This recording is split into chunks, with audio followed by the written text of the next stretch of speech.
Yes. Headsets, wires, and all that stuff are always a interesting thing to contend with. On that note, welcome, my friends. Welcome to the Krieg Dominion. I am Omar Krieg, your Lord and Commander of the Krieg Dominion, and the host for tonight's events.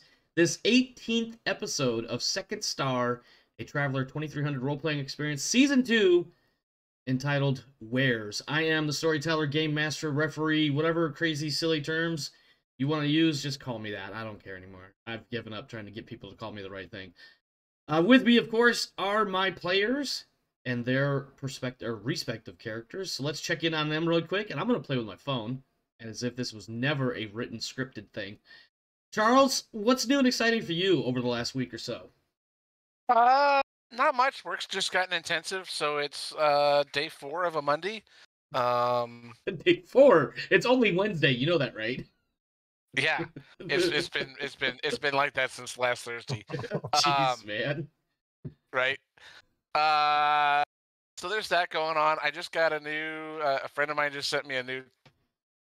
It's a toy. All right. I'll admit it. It's a toy. So. Is it wired headphones? It's so perfect because all I heard was I got a new pause. It's a toy. It's just a toy. I promise it's just a toy. And I'm like, I don't even know what the new thing is. Right. So it's commonly called because I collect GI Joes occasionally. So a friend of mine sent me so they had this new line called GI Joe Classifieds. Right. They're like 6 inches tall, and it's commonly called Pimp Daddy Destro. And, oh my god. That sounds glorious and horrifying all at once. In the chat is a picture of it from the sales page at the Hasbro. I gotta see this. Yes. So, lion skins, leopard, cow. Oh, hell yeah. Gold-plated firearm. Yep. Yes, exactly. Yep. So, I am jonesing to take it into work and put it up on my desk to have as something else to... To put next to your coffee cup full of pens and markers and next to the candy dish. Mm-hmm. Well, I don't have a candy dish, but I definitely have a two or three coffee cans of pens, markers, rulers, and all the other fun stuff. Oh, yeah, exactly. Yeah. Your traditional like desk a guy accoutrement. in his 40s that goes to a strip club because they have a really cheap buffet. Cheap nothing, it's free. I mean, wait a minute. Wow, that is crazy. So other than that, that's about the only thing really kind of new for me is it's a toy, right? You know, you can go buy them at Target, and you can find a whole line at like Target occasionally, and you can find other things. So it's kind of trippy. Just look at them and go, wow, these are kind of cool. But at the same time, it's like I said, it's been a Monday. It's day 4 of a Monday, so it's dealing with that. So when you keep messing around, we're gonna have flashbacks to where the calendar says it's December, but in reality, it's still March 2020. Yep, exactly. So Wiggles, what is new and exciting with you, my friend? Down with wired headphones. My 2024 campaign platform is wired headphones are bad. Bluetooth and wireless connections is the way to go. That's what I'm hearing. Yeah, no. Fuck wired headphones. 357. It's 100-year-old technology with 100-year-old problems. Let's get rid of them. I've listed them all, you blind son of a... Listen, 357. We already hit the F-bomb, so I guess at this point it's all on. I didn't swear. You did. I tried to swear. You did. It's okay. Not like I'm getting paid for YouTube views right now. At this rate, I never will either. Replace the wired headphone. The worst thing about wired headphones is sometimes they can be used as a crappy FM radio. You could strangle somebody, I suppose. Only if they have a very frail neck. This is probably much more accurate. I've got a new follower. What the heck? Tez914. Right. Thanks for the follow, my friend. Thank you for joining. I mean, they're mostly cranks, so I'm okay with that, yeah. Yeah. Mostly cranks. Suddenly, this Mostly conversation drifted into illicit That's fine. substances. I'm okay with that. Oh, he's having a conversation with his brother off screen. Yes. Yes. So, switch to the next topic at hand. Yeah. Thurgor, let's check in with you. What's new and exciting for you, my dental assistant / dental advisor? And the answer is no. I have to agree with Charles about the Mondays. I'm getting sick of Mondays every day. That's for dang sure. And also, he's going to agree with Wiggles about the wired headsets. Oh, I am not in that camp whatsoever. I love my earbuds. I know how long my cord is. I know what I can do with my phone, and it still stay plugged in. And I don't have issues with Bluetooth and yada yada. In my limited experience in that sort of thing, and like Charles mentioned earlier, I too am one of those with a phone that no longer has the headset plug-in. I just feel like if I don't know, I'm just not a big fan of earbuds in general, but I also don't want to wear a headset just because I want to listen to music on my phone. But also, I just use Bluetooth in my truck at work, and that's about it. So it's fine. Just blare my shit through the speakers, and I'm good. I have these pairs of Sennheiser headphones. They're Bluetooth. They're quite wonderful. Even though they're Bluetooth, I've been told the voice quality on them is quite good, and they got like a 30-hour battery, which is great. I only have to occasionally charge it up. I mean, if it works, really. But I think we stepped over you a little bit there, so please resume. F him. Whatever. He's boring. I might have medical problems. Whatever. You what? Have medical problems. Shots fired. Wow. And like that, we now have PvP going on. Yeah, we do. Hey, no, this is OOC. You can't take the IC. That's wrong. Can't take the what? We're breaking all the walls, not just the What'd he fourth say? one. I don't know. Can't take the what? You Anyway. can't take OOC to IC. That's wrong. That's inappropriate role-playing behavior. But yet somehow George Wyatt is still going to end up being the only one shot. So last episode was weave. This episode is wares. Is next episode women? No, Waldo. No, but you know what? On a side note, so last night, Tuesday nights is when the Alien RPG game is running and streaming and whatnot, and 4 of the 5 player characters, of which, there are 3 players, but 2 of the players have quote-unquote minions, so these are technically player characters, but they don't really have as much, emphasis on them as the main player characters, but all 4 of these characters, their last names all start with W, and we're playing the Marine campaign.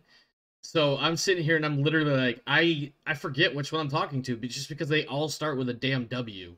And, at this point, all the names are still kind of new to me, too. So, anyway, Thurgor, please, what's new and exciting? Because that was the original question that we have managed to tangentialize way off target.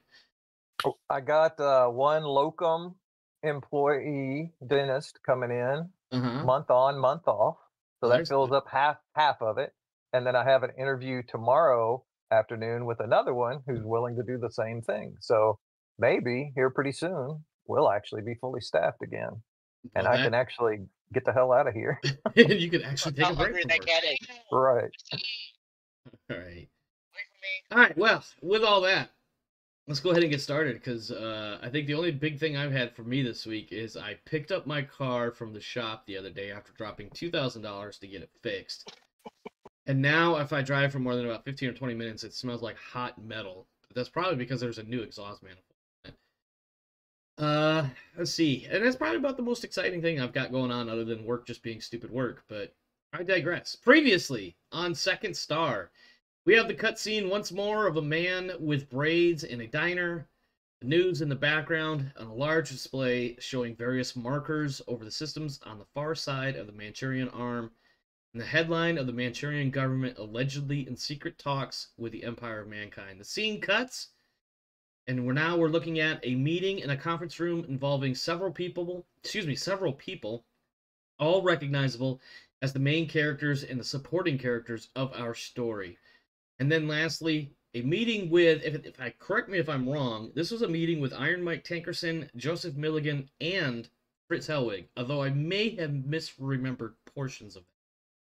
Was I right in that it was the three of you, or was it just Milligan and Tankerson? No, Charles was there. Okay. Yeah. Okay. Yeah. I thought so. Or sorry, Hellwig. Yeah. Yeah.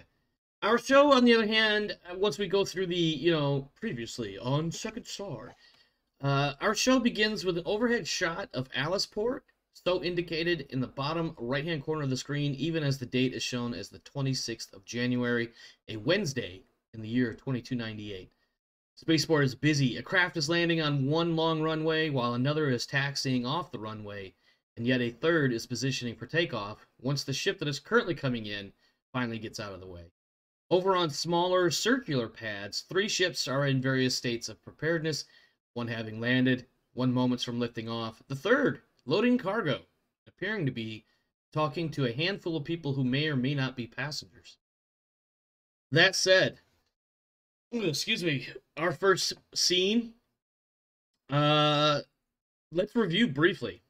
Cargo is being loaded. We have purchased some cargo for speculative trading purposes, and my notes say 9 tons of advanced vehicles, 1 ton of advanced electronics, in addition to the 25 tons of what we're going to call common manufactured goods, and this would be Tankerson's gift shop inventory.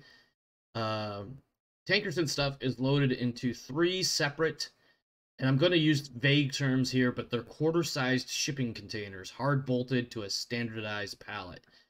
While the advanced vehicles are mostly palleted and wrapped in protective foam and wrappings and loaded via forklift, and the crew is basically bolting it onto the deck of the cargo hold. So basically, you guys are like literally in the process of getting the stuff stowed and secured.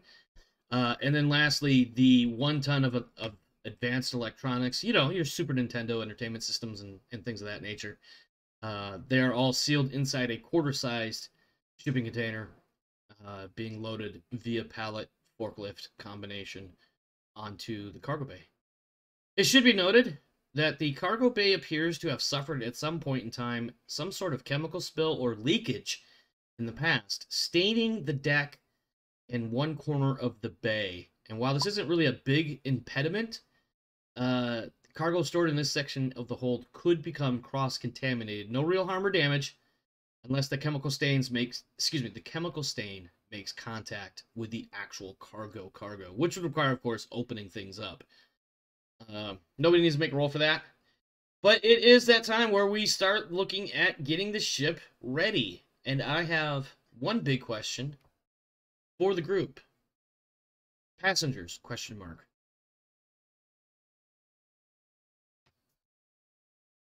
Tell me I did not lose it, everybody, like I did my last stream.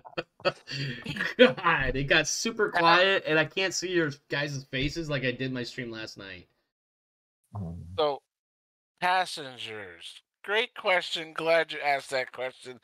I'm going to defer to our wonderful executive. Maybe he's our chief. No, he's your boss now, if you're talking about Wyatt. Everybody Mr. answers Wyatt to him in one fashion or another. Yep, and ask him, what does he want to do about passengers? We could space lock them.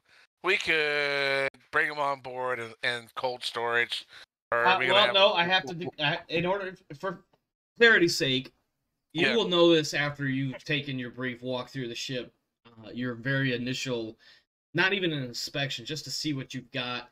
You have the capacity to take on, I'm double checking my notes, but I want to say it's 8 passengers. I'm going to go with 8 passengers. I thought I had it written in my notes. Maybe I had it written in a previous episode's notes. But yeah, 8 passengers at middle storage, or not storage, but middle middle passage. Middle passage. On the tote box. What'd you say? Tote box. Oh, tote box. You got a gorilla box just for the passengers? Yeah. I'll leave it up to make that decision. Otherwise, myself and my crew are to make sure we the security arrangements and make sure the cargo's locked down. Yep. That's pretty much what your team does. What at this point is, the physical security of the cargo, i.e., bolting that shit down so it doesn't get rocketed around when you're moving at various different levels of gravity and whatnot. But and of course, if you start taking on passengers, now you got to think about the physical security and personal security of them and the crew, and etc. Now, I'm not trying to pile more shit on your crew or anything, but you do have the capacity to take on these passengers. It is up to you guys whether or not you do. There are some roles that need to happen if you do. But if you choose no passengers at any point between here, there, and back, then we can skip a lot of that. Yeah, I don't think we should on our first flight, honestly, just because this is a brand new ship and everything. Well, this isn't your ship. This is a rental. I know, it's not even our ship, right? Yeah, this is the Iron Jolly. Which I should put. I would like our chief engineer to check out the cargo hold just to make sure that whatever did get spilled there didn't penetrate through a crack and get to the subfloor and affect something else or whatnot.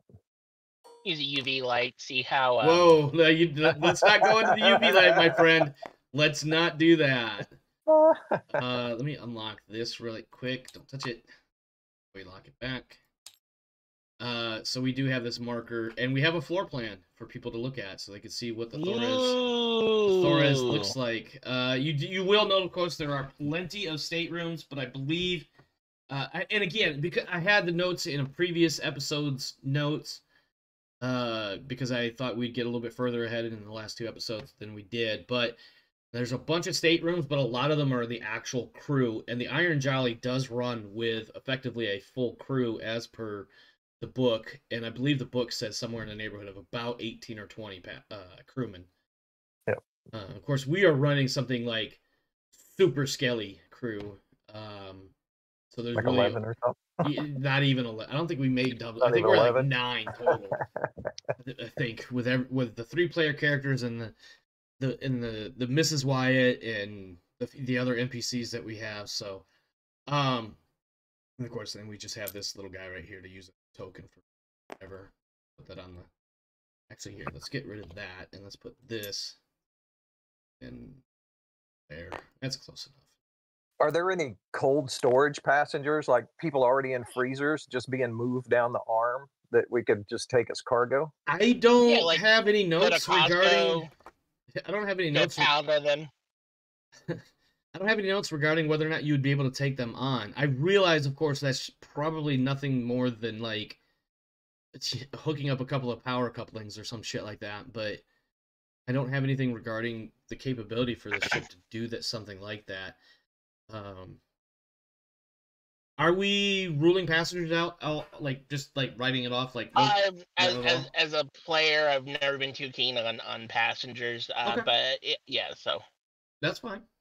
If it was our own ship and we had a bigger security contingent, I would be down. But 8 passengers, if they were all, if they all wanted to get unruly, exactly. If they were all a group and we didn't know it, we could be picking up the Black Watch. And, yeah. So yeah, I'm a little paranoid about that. No, that scans.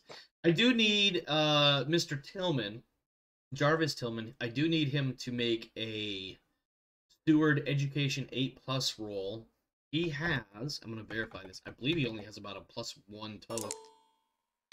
This modifier. Where are you, Jarvis? Steward 1 and Education is... Oh, actually, I take that back. He has a total of +2. I'm assuming Wiggles, was that the role? Was that for the Steward? Yeah, it was for him. Okay. Yeah. He got an 8. Yeah, he has, I'm not going to make it bare bones minimum requirements, but he has met all the mandatory requirements for providing ship stores.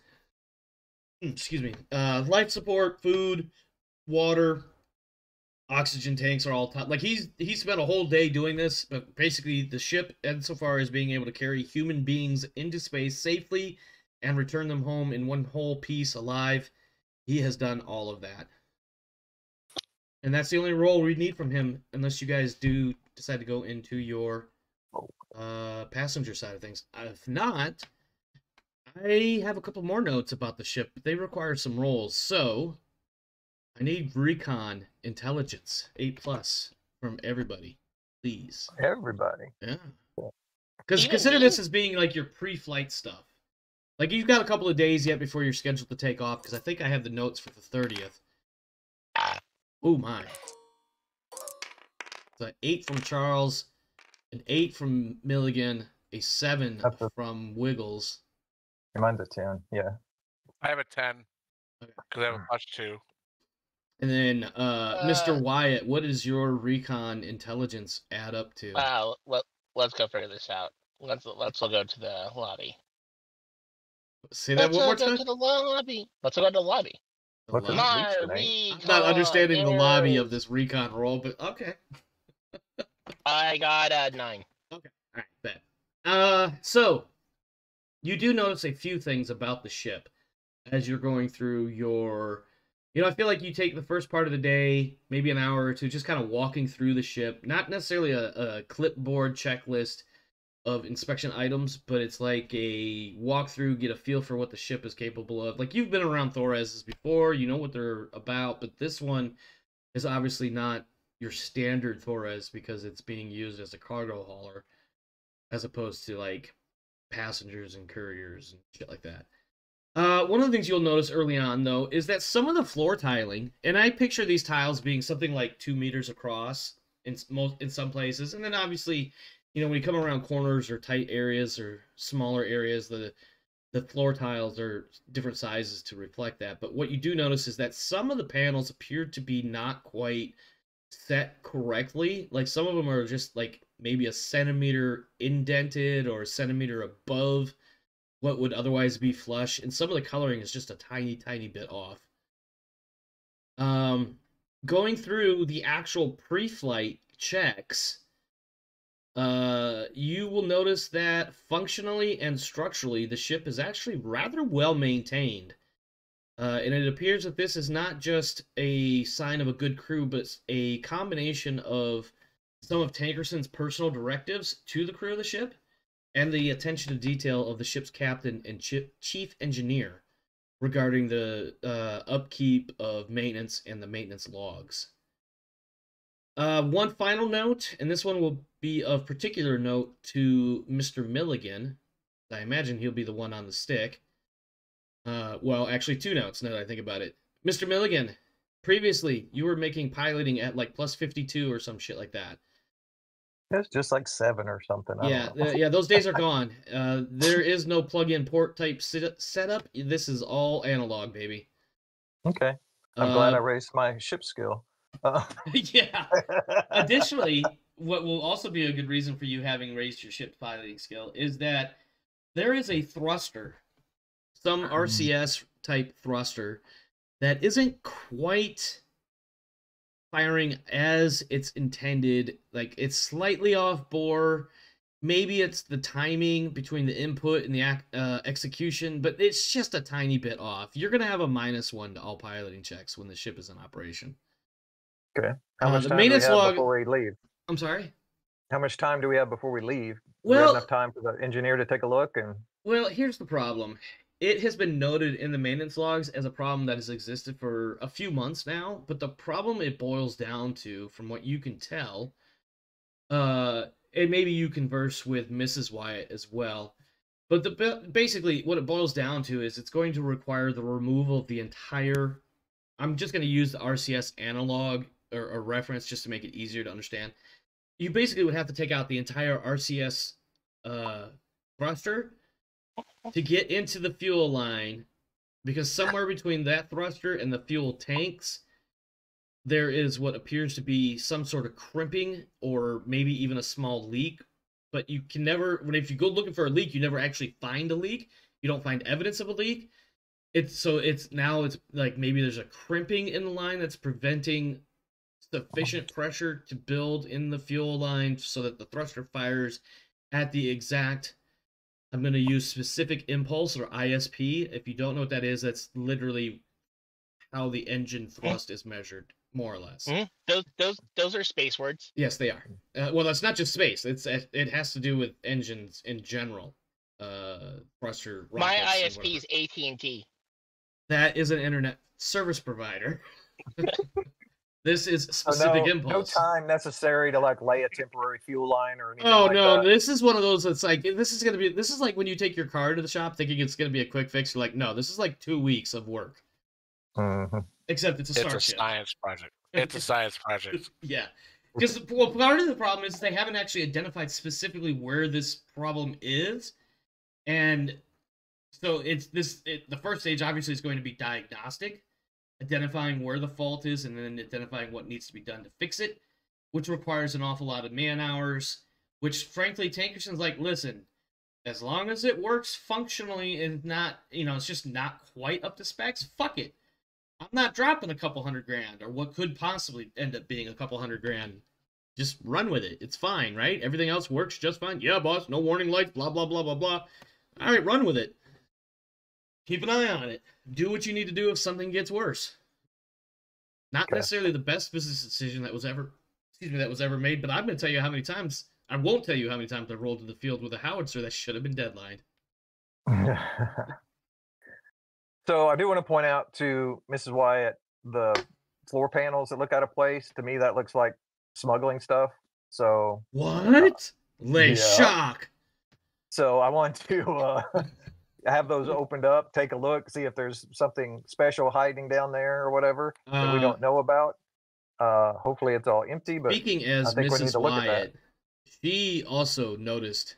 Let me back up. Yeah, so I noticed that too.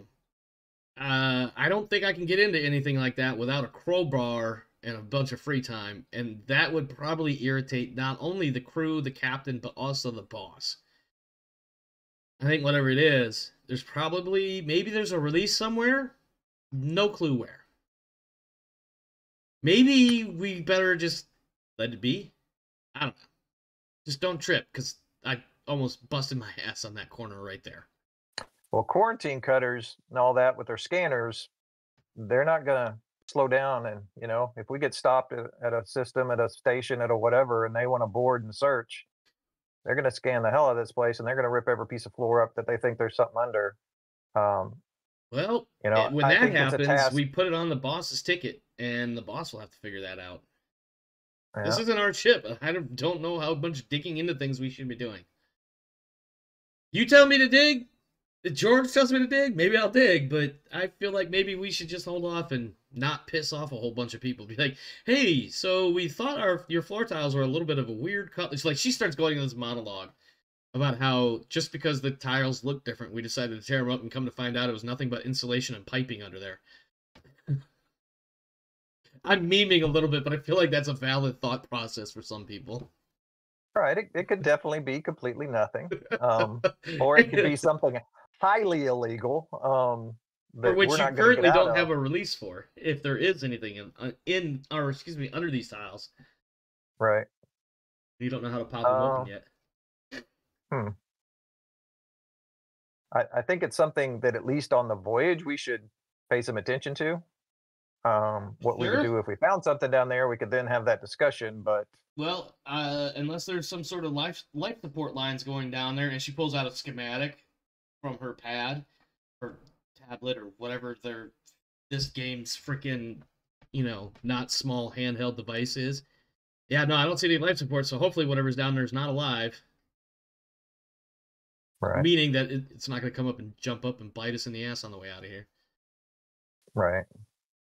However, I will make a note, and maybe when we come back, I can touch base with the Jolly's engineer, and maybe they can tell me something, but I don't know. I just feel like if we start ripping up their floor plate, I feel like if we start ripping up their floor plates and find out we were wrong, that's going to be the bigger problem than if we find out that we were right. Oh, we can put them back haphazardly like they have them. It'd be fine. Listen, your idea of haphazard in 1 centimeter is not a lot. We could just say, hey, we noticed they were loose, so we welded them all down. Or better yet, I'm thinking in my head now. You just go in there with a buffer and some scouring powder to flush it all out. Get a couple guys in there and rotate them through, and after about 3 or 4 8-hour shifts, and everything will be flush. Okay. It is the 26th, and you are scheduled to depart at 12 o'clock on the 30th. So you do have a couple of days yet to figure some things out if you would like to pursue them. Okay. And you gave us like an official Tankerson response about the floor things just a second ago, right? About the what? About the floor plates and all that. Oh, no, I have not. No, that was about that. That was about the engine. That's right. Yeah, the engine. Yeah, if you wanted to reach out to Tankerson, you can infer that conversation was something about, it's going to be a lot more money than it's worth, because right now it's really not that much of a problem. Okay. And I'll mention to him about the floor plates, that seeing them apparently disturbed, what are you talking about? Contraband. I'll explain to him exactly what we saw. Oh, no, he's asking you. Like, what are you talking about? What do you mean these floor plates that are odd? I tell him, several of the floor plates in the Therese deck look like they have been taken up and not put back properly. What, like they lifted the tiles and then they didn't put it? I don't know if caulk is what would be used, but I'm going to assume caulk, but I don't know. I say the engineer says there's some kind of catch that we don't know where it is to release them. And it really looks like smuggling stuff, honestly. Well, and I'm not accusing anybody of anything, but before we take off and get into space and face some quarantine, before Tankerson gives you an answer, let me ask this question. Is this conversation taking place like over a phone or a device, or is this a face-to-face conversation? I mean, I don't particularly have a whole lot of duties as far as ship prep go. I mean, I've explored what I needed to explore, so it could be face-to-face. Okay, yeah, he gives you a look. And he would be more comfortable talking that way, I think. Yeah, he gives you the shut the fuck up look. Do what? He said he gives you the shut the fuck up, I know about my ship, shut the fuck up look. Stop talking about it. No, I think he gives you a look of, I don't understand why you think there's a problem with the floor plan or the floor tiles. And then he gives you a look. I think everything on that ship is just fine the way it is. And then he gives you another look that looks vaguely similar or very similar to the first look he gave you. Okay. I don't think that's unachievable. Whoa. Did somebody change the channel on me? We're starting to watch some other show now? Yeah, no, sorry. That was Reddit just playing all these randomly. I muted my laptop. No worries. I will say this. You guys have something like, in the process of getting everything ready, you end up with about 2 days prior to your departure slot. You can attempt to push for an earlier departure if you like. I will give you, just as a GM, I'll give you a bit of a heads up that it's probably a 60-40 kind of deal about whether or not it will fly. No pun intended. Or you can spend the last couple of days doing whatever it is the hell you want prior to departure.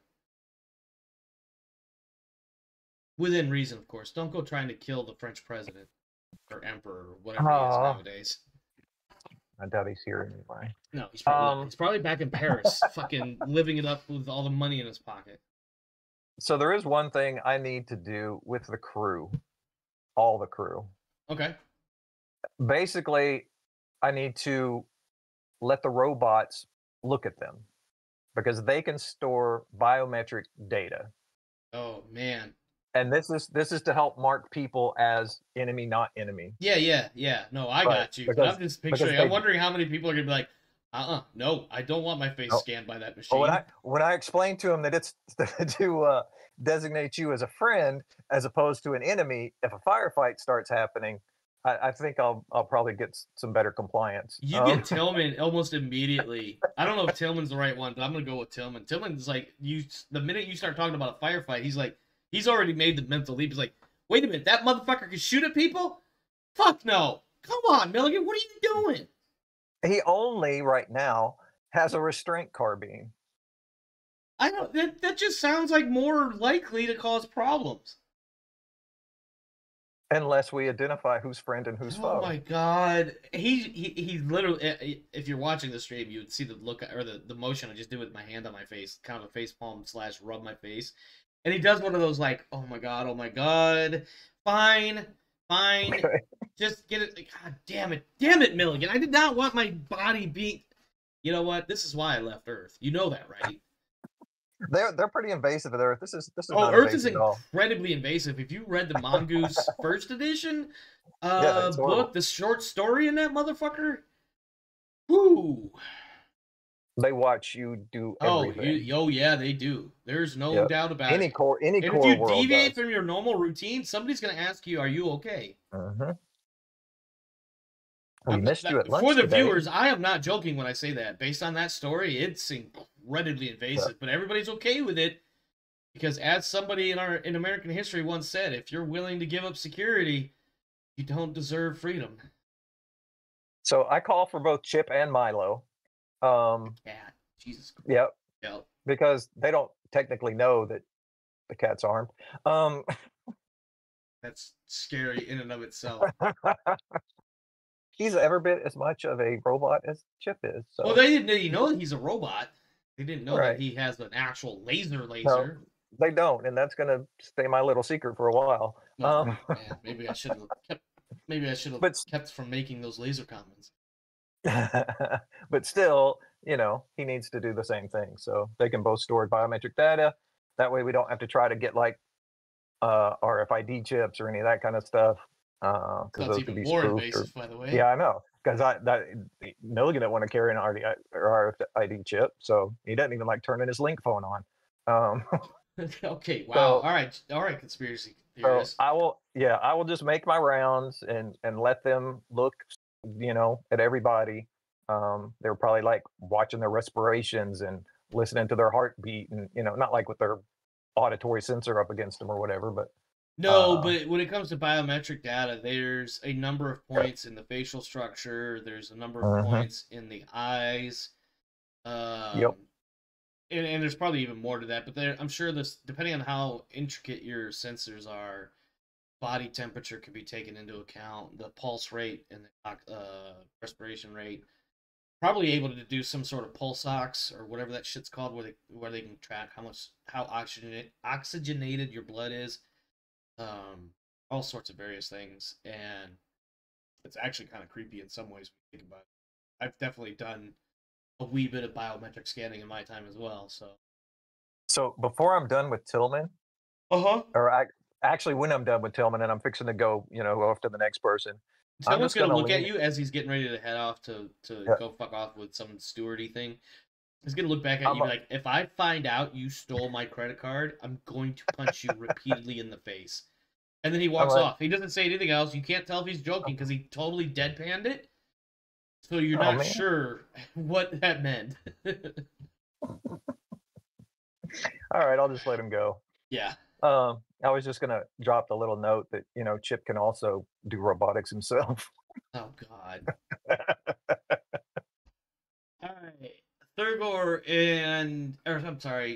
Charles and Wiggles, are Hellwig and the Wyatts doing anything over the next couple of days? Nothing I can think of. Nothing that no, I don't know. I think I'm good to go. Okay. And I will relay to both Hellwig and Wyatt about my meeting with Tankerson. That he very much about the really smuggler compartments, and that he very much force guided me away from the conversation. So that might be somewhat of a thing to keep in mind. Could be nothing. Could be that we're transporting something we're unaware of.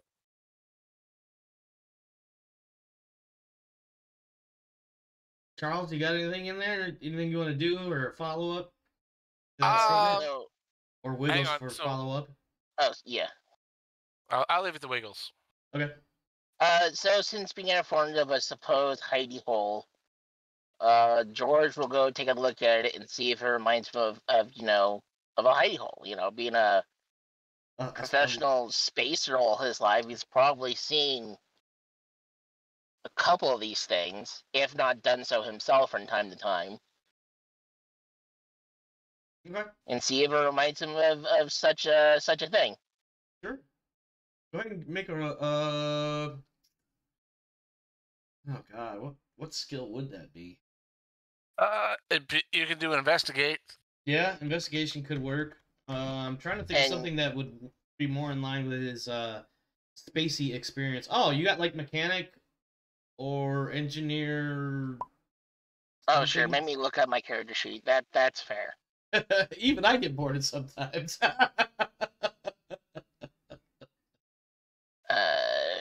Travel in general, threads, Wiggles character. Nope, wrong thread. And this ship is no Millennium Falcon. No, but it can move a little bit. Yeah, I have mechanic too. All right, give me a mechanic roll. Mechanic intelligence. I think there'd be a little bit more of instinct than the education side would pop in. Ooh, wow. Yeah, no, these look like just shittily placed floor tiles. I almost said ceiling tiles. It looks like somebody came in and did a half-ass job of putting some floor tiles down. That is the best you can tell. I rightly dismiss it. Milligan, meanwhile, it's like, I know there's shit in there. I want to know. All right, hang on. I'm going to take a look at it. Oh. Yeah, so I'm going to use my intellect with my investigate. So that's a +3. Sorry, that's an 11. That's an 11. All right. Yeah. When you get in there, you get the bright idea to take a good look at these. I keep wanting to say ceiling tiles, but you take a look at these floor tiles that somehow have garnered an awful lot of attention from a number of people. And maybe that's why you get in there and look. You're like, I used to do this shit for a living. Let's go. And you get in there, and you definitely could see the signs of these tiles have not always sat exactly where they are. Sometimes they come up, sometimes they come down, something like that. Like you notice the pattern of wear marks that doesn't quite line up the way it ought to, based on what you can see. Getting in there, because you rolled an 11, getting in there and digging around a little bit, you notice that one of the panels that sits a little bit higher than the floor, and by a little bit, I mean it's literally no more than a centimeter, which is like a quarter-ish of an inch. You swear to God, there's some sort of hydraulic lift, if that makes any sense, underneath the tile. But how to get it to activate, you cannot, for the life of you, figure it out at this point in time. Yeah, so I'll mention that to everyone that, hey, it has this, it looks like there's obviously a lift or a like a lift or a release or something, but it's definitely got a little bit of hydraulic action in there. Right, and it's definitely being held down, and I cannot, for life of me, find a button, find a catch, something else. I mean, if we had explosives, I could, we could explode it open, but that's scraps for dismissal. Well, I tell you what, from this universe. But I'm gonna let it slide and just say that hey, here we are, again having this issue, and we need to consider that there might be nothing, there might be something. I'm gonna bet that the ship's back, and that depending on how Tankerson answered you, I'm gonna bet that there's a use for something. And again, going off of the fact that he worked for and my hands go up, legitimate businessman association, there might be absolutely nothing, but it's being used for those purposes as well. Spearman comes onto the ship, and he's got a big, fat, red foam finger that says, Beowulf is great. Now, I don't know why I chose the color red. I just needed some sort of identifier or description. So it says, Beowulf is great. And he comes in, and you watch. And I think Hellwig does this almost out of, like, reflex. He watches the placement of Spearman's feet, because we all know he's not all there, like, in the head or whatever. That makes him sound horrible, but sometimes he's just not paying attention, and you see his toe come within millimeters of catching the corner of one of the tiles that is a little bit higher. Somehow he misses it, but man, he gives you a start. And he even looks down and is like, oh shit, that almost got me. Man, maybe we should put a rug over that. Maybe then nobody will notice. Trip on this stupid thing. And then he walks back off to whatever would be his quarters or what have you. Yeah, I'm gonna look at him as he goes by and just kind of mumble to myself, "Yeah, I'll put a rug over it. I'll put your damn foam finger over top of it." He looks back like, "Wait, no, for real, put a rug over it. Nobody will trip." He goes back into his quarters and shuts the door. Yeah. So I'm just gonna run through some things. It may not be fruitful at all. It's pretty quick. I'm sorry. I want to interject because I'm laughing at myself right now. I meant for that to be a legit suggestion. By Spirit Review's like, no, really, put a fucking carpet over the damn thing so nobody trips. Also, maybe nobody will notice that there's fucking lifted tiles underneath. And maybe we don't have problems with customs anywhere. Right. I'm sorry, Third Lord, go ahead. I know I totally stepped on you there. Go ahead. That's all right. So, I've got the one cybernetic eye. It does do thermal. Both of the robots have both IR and UV vision. So I'm going to have them do whatever, investigation of that general space that they can and, describe to me what they see, if they can see through anything, if there's any particular heat sources or anything else. What these different visions are, again, because you kind of, I know there was the three. I heard IR, thermal, and UV. Right. Yeah. UV and IR, is in like black light. We make jokes about hotel beds and shit, right? It's like ultraviolet stuff, yeah. Yeah. So I don't expect the UV to pick anything up. The IR is the same as the thermal, so that's all. Well, the thing is about all of those is that they don't actually penetrate solid objects because they are forms of light. The thermal gives you the room temperature or the temperature of the surface of those things within a certain range, which of course would be not far off of room temperature. Right. So unfortunately, does there appear to be any hot spots, associated with it? Like there's anything actually working down there or anything? Oh, you're talking about like for the hydraulic engine or motor or whatever. No. Yeah. There's nothing out of the ordinary that you could pick up. Okay. You switch through these different modes like you're the Predator, and everything looks more or less the same except for the form of whatever the vision mode is. Thermal's gonna have red, yellow, blue, green, whatever. UV is gonna be gonna have variations of white to blue, and then your IR is gonna be probably like depending. Well, I guess technically you could have it on either white hot or white cold. So. Yeah. And then they also have. He said the IR scale for secret, not secret. They also both have heightened senses as far as hearing goes. So I'm gonna have them listen. I mean, I don't think there's anybody alive. Really down spending a lot of time on these mixed match tiles. It may be nothing, but I don't understand why there'd be a hydraulic under the floor. So this is a red herring that's getting murdered right now. I'm gonna go along every wall of the shit. I'm gonna press the use key. Press E to interact. Yeah.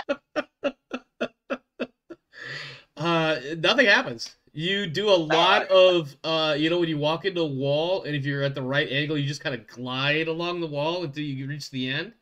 Yeah, you do a lot of that. Nothing happens. At one point, you think you can clip your way through the corner of the wall, but it just doesn't work.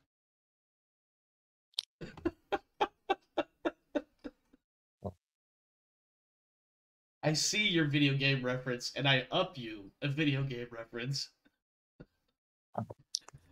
Yeah, at the end of the day, like, you're not getting anything from any sort of, like...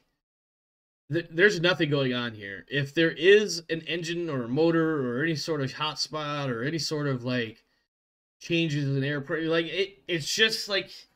If there's something under there, it's not activated, so therefore it's not giving it...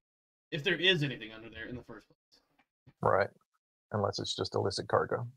Or it's just a red herring that you guys are beating the fuck out of right now. It might be. We have been trained to be incessantly paranoid. All I heard from that statement was my GM fucks with me a lot. I know better. Floor tile's messed up. We're not going. We need a new ship. Get a mechanic in here. That floor tile's out of place. Nope. Don't want anything to do with that. Nope. Fucking Jason Briggs is gonna pop out with a 9mm in the back of my head any minute now. Bug juice doesn't taste right. Nope, we need a new ship because of this. There's no salt and pepper on board. We need a new ship. Frozen burritos are all expired. frozen like 2 burritos. days. Yep. Yep, exactly. All right. Is there anything else we need to do here? No, I think we're. I don't think so. Are we going to tear apart the floor plan, or I keep saying floor plan too? The floor deck. I don't know. Not while we're parked. I want to check game facts and see if there's anything there, and then I guess we. What do you want to check? Game facts. God. You get nothing. He's looking for the walkthrough. Yeah, no, he is. He is. You're not gonna get anything. When you can do a wiki search and all it says is the Thor is a cruiser, which is also wrong. I was about to say that's not even right. I didn't even mean to say cruiser either. It's just what came out of my mouth. All right, we do need some. We need to make a couple rolls. Previously, when we did FTL movement, we did a handful of rolls, and then I realized there's only one roll that really matters, and that's the piloting roll to make sure you actually not just plotted the course correctly, but you actually followed it. So, Milligan, I need a pilot intelligence 6+. This is so terribly difficult. But if you fuck this roll up, you will never arrive at Kilimanjaro. I can roll double ones and have a 6. Seriously? Yeah. What's your fucking... I got what the fuck? 3. My small ship skill is 3 now. I have a +1 intellect, so that's +4 right there. So I can roll Snake Eyes and still have a 6. I'm gonna still go with Snake Eyes as a fail. There you go. Well, you're good. You plotted a course. All right, so you got a +2. Wait, what's the total on that? You had a 4 plus what? +4 total. So I have a total of +4. So you have an effect of 2. Yep. All right. Let me see. Roll 1 die for me. On that thing is so tiny. Oh, I got it. You just gotta wait for that little red dot to pop. Yeah. 4 times 2. We're gonna take 8 hours of flight time off. Cool. So give me a moment. Let me calculate this. Let's see. 5 days and 8 hours, meaning you'll actually arrive at 6 is 1,800. And this probably won't matter in the grand scheme of things, but when we're not under FTL, you know, when I'm just flying around, I'm going to do my best to tweak that thruster every now and then, just to get a feel of how much of a delay there is, you know. And I'll just run something through my head, you know, so I can keep up with when I do expect it to kick in. I'm probably going to need you to repeat that because I'm doing math in my head. So, but okay, it's fine. That's going to be 1,800. This is going 700.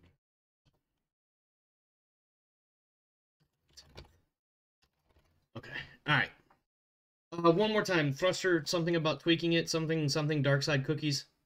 Well, so like when we're in transit, you know, trying to leave the planet, trying to get up to where we can get in that FTL, whatever. Yeah. I'm gonna make some small maneuvers, not anything that's gonna require like a big burn or anything like that. But I'm just gonna like count in my head or whatever. I'm trying to gauge: is it consistent? Is it random? Right. No, unfortunately, it is random. So the -1 is going to stick for flavor reasons.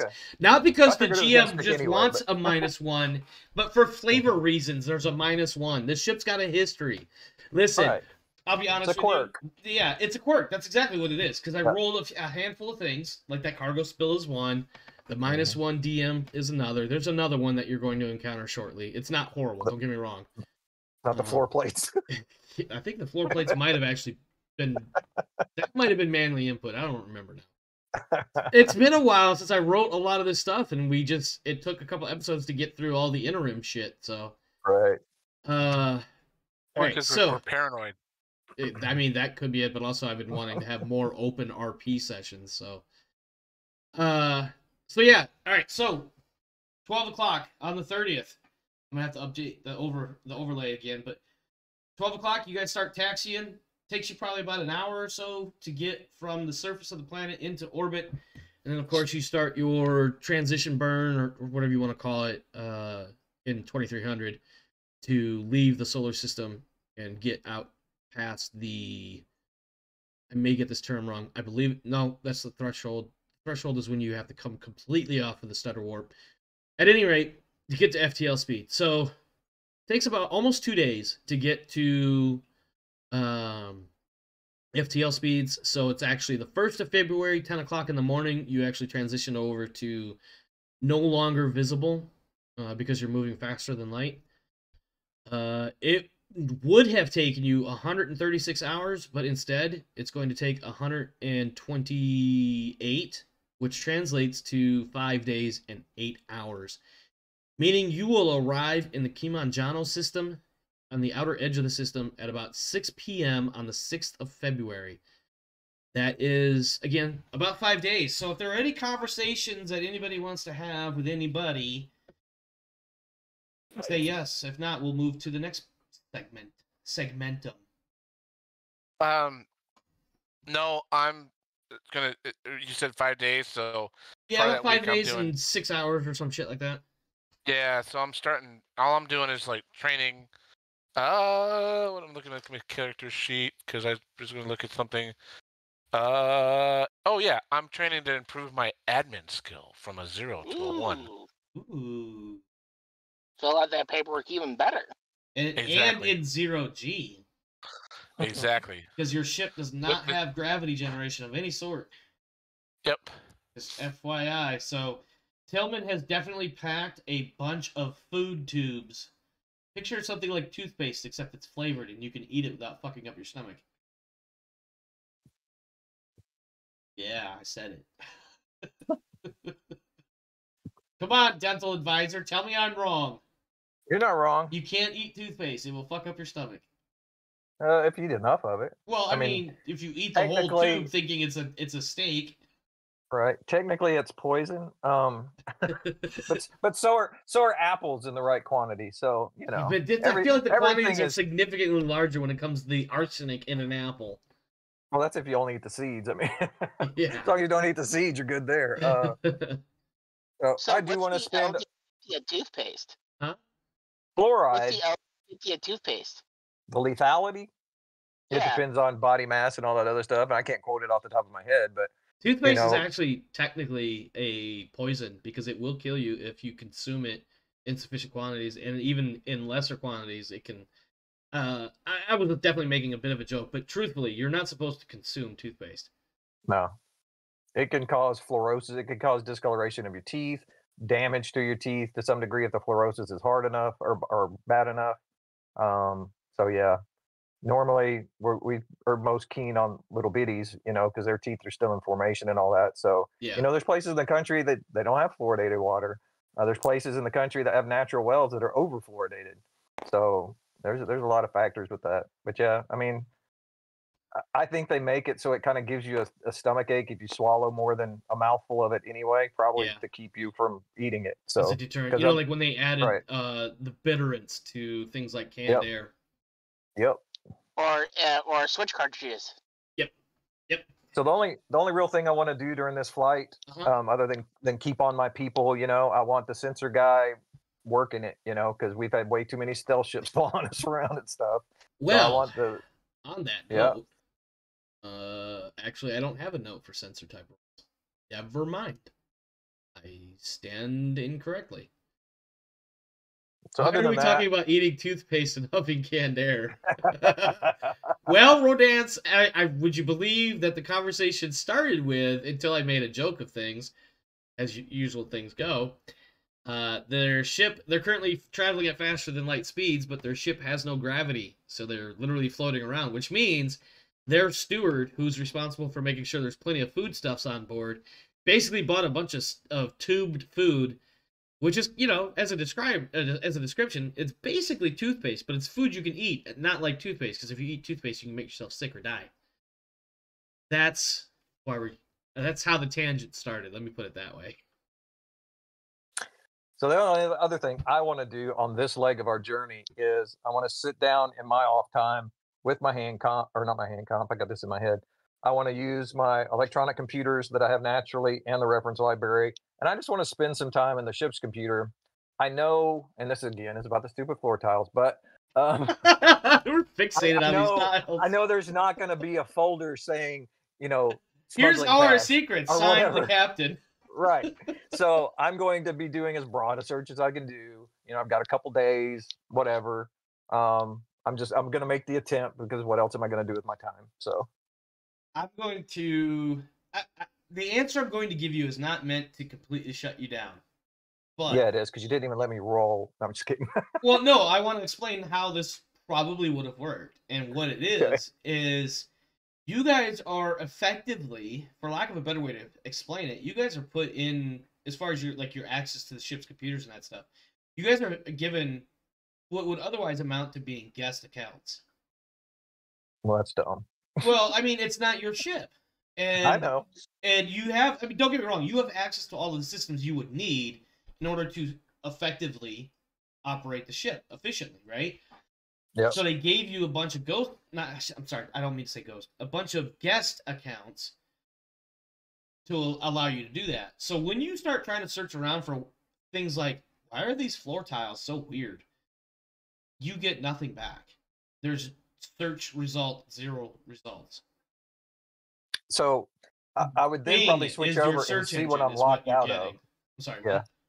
I said I would probably switch gears at that point and see what it is that we are all locked out of. And I realize once again, they're not going to have an identifier on there. Well, it's not so much that you're locked out of it. It's just that your account can't access, because it's a guest account. It's not an admin account, if that makes sense. Mm-hmm. So imagine, like, if you use your friend's computer, but he sets up a guest account before you get onto it. That's where you're. Right. That's what you're. So like Tillman has access to life support. Yeah. Yeah. Yeah, and our sensors guy has access to the sensors, and I have access to the piloting and all that kind of stuff. Yeah, and then a couple of you, like you and Hellwig and the 2 Wyatts, have access to more or less everything because of your positions, being, grade 2 and grade 3 for an easier way to explain it. But ultimately, when you start asking, like, why does the ship list lazily to the left? That was difficult to say on the first try, by the way. It comes back with search produced 0 results. Why are the floor tiles so weird? Search produced 0 results. Actually, the ship listing lazily to the left would come back with, because the one RCS maintenance on the issue side is not correctly aligned. Yeah. Okay. And again, I'm not giving you that as a cop out, or like, there's a very specific reason when I designed elements of this ship that, I'll tell you later when I do the reveal, but it's not, this isn't meant to shut you down or red herring you in a dead end. But. Okay. And I'll also go to Wyatt. And Chip is a capable robot. That's one way. For public purposes, Tillman, I'm sorry, I'm memeing, but Tillman's definitely gonna poke his head in. You mean a murder machine? And he goes back to making sure that everybody's got food. I yell out, "They can make his own babies." Whoa! But anyway, I said, for public purposes, I have him carrying around this, sonic carbine. I said, that's not going to do us any good in space. Anybody that tries to board us is going to be wearing a suit. Sonic carbine isn't going to be worth jack at that point. Do you mind if I arm him while he's on the ship? I mean, like, has there been any reports of, I guess we've had bad luck and more or less just shit just happening to us? Been in 2 big firefights already, yeah. Right in this area.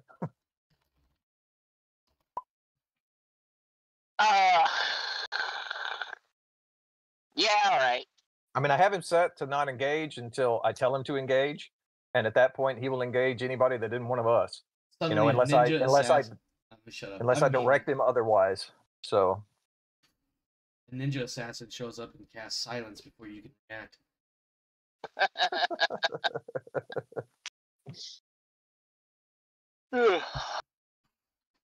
Yeah, no, all right. Yeah, give it an actual gun, a real gun.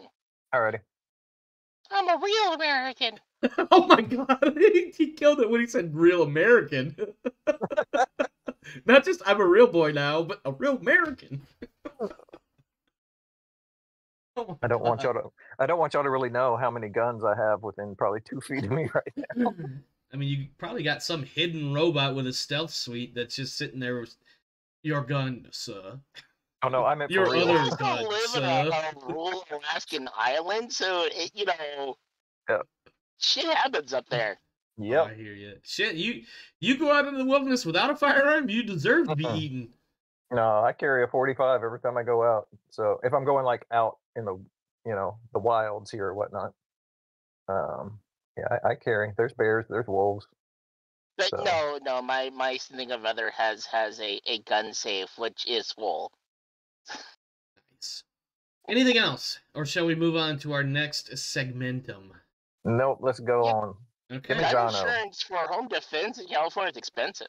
Not gonna say anything. Go ahead, Charles.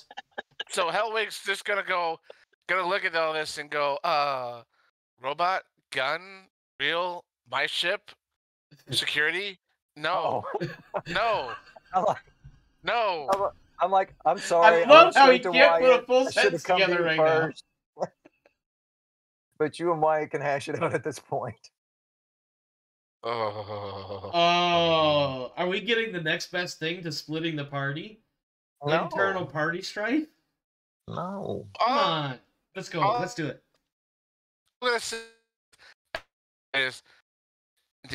Oh, God. Hold on, Charles. Your headset's being difficult again. Uh-oh. Yep. Hang on. Okay, so I'm just going to say this. It needs to behave itself. Otherwise, my guys are going to thermite it. They're going to do what? They're going to put a thermite on it. Okay. They better be fast. No, I'm kidding. It better be fast. Yeah. It behaves. We're not going to have no killer bot Terminator level. I've seen that movie. It's not good. Like, that's why we collected biometrics. Every one of these crew are perfectly safe. He's not going to fire on any crew member. So his only reason to be armed on the ship is to repel any potential boarders. If we come into a quarantine situation, I will shut him down and put him away. Okay. All right. So fine. So that there's no conflict there. Okay. All right. This is all about safety, not conflict. Safety. Okay. All right. But then Hellwig's just going to be sitting there rubbing the bridge of his nose going, safety? Safety? Robots? Safety? All right. Safety and firearms. No. I mean, when you think about it, a spaceship's just a really big robot in space. Mm-hmm. No, I like the idea of it being a can with nominal control features. I don't want to, and Hellwig's just going to go look at Wyatt and just go, I don't want to go on that metaphysical because undercover secret mission thing had a guy and he blew my brain right with the whole, we're just meat robots with our brains inside the containers. Driving a bone mech using flesh and fat as armor. Yes. Yes. I just tell the Hellwig, I say, remind me to tell you about brain boxes later. And I just walk off. Jesus Christ. Billy gets straight stirring this shit tonight. Anyhow, yeah, I mean, for the lack of a better thing, he'll be okay with it. It's just run it by him next time first. Yeah, I will do that. I'm sorry, I overstepped. Yeah. So anyhow, all right. At about 6 p.m. on the 6th of February, you drop out of faster than light speed on the edges of the Kilimanjaro system, and you've got about 1 day, 1 day, 21 hours before you arrive at the planet. After a few hours, Milligan, you get pinged by Kilimanjaro traffic control. Of course we do. Yeah. And I respond. They are requesting updated flight plan and destination. Okay. So I tell them. Before you answer. Yep. One, there's somewhere in the neighborhood of about an hour or two of time delay because light speed transmissions. And I'm making that number up. I don't know what it would actually be at this distance. But for the sake of argument, there is about an hour to an hour and a half of delay between transmission and reception. I will also point out you have 3 options as to where you want to land at when you arrive at the planet Kilimanjaro. You have Frome, which is the French colony, created as a port facility to service the oceanic platforms that harvest the biochemical wealth of this unusual world. There is a catapult nearby that makes delivery of cargo and materials into orbit easy and economical. Frome also includes seaport facilities, including ship construction, maintenance yard, warehouses, and an industrial processing facility the size of a small city called Lucine, or The Works. Alternatively, you have Okavango, which, in contrast to the French colony site, the Azanian site was a steady and inspired anarchy.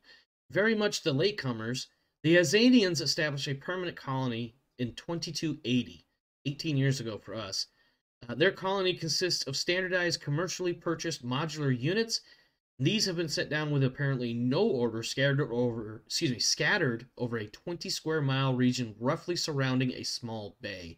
There's a landing strip just beside the bay, and while the Azanians likewise exploit the rich prebiotic soup of the planet, they also grow a significant portion of the world's food. Your third option is an orbital trade hub called Station Genevieve. This is effectively a spaceport where you can dock, discharge, trade, etc. All the things that you would otherwise be able to do on the planet's surface, you can actually do in orbit if you prefer. Right. In your message that Kilimanjaro Traffic Control sent you includes updated flight plan specifying your destination and your intentions upon arrival. Okay. God damn, Hashin. He said, today we make human leather corsets, clearing out the cold storage. No. Jesus Christ, man. Don't give him ideas. Waste not, want not. We'll save money. I'm sorry. We'll save money on fuel by not making landfall, but I'm going to pass it by Wyatt to see what he thinks. I prefer the station. Do we know anything about the station? I mean, is it? All we're doing is refueling and well, you have the opportunity for trade here too if you want, right? And I'll give you the handout in a moment. There is nothing special or particular about Station Genevieve. It is a basic. God, I don't think I even gave a physical description for the station. Give me a second. Let me look at my notes here. These hubs are small grade spaceports in low orbit of the planet, help save costs of moving trade up and down from the surface. If you guys choose one, this one is operated by the French, thus Station Genevieve.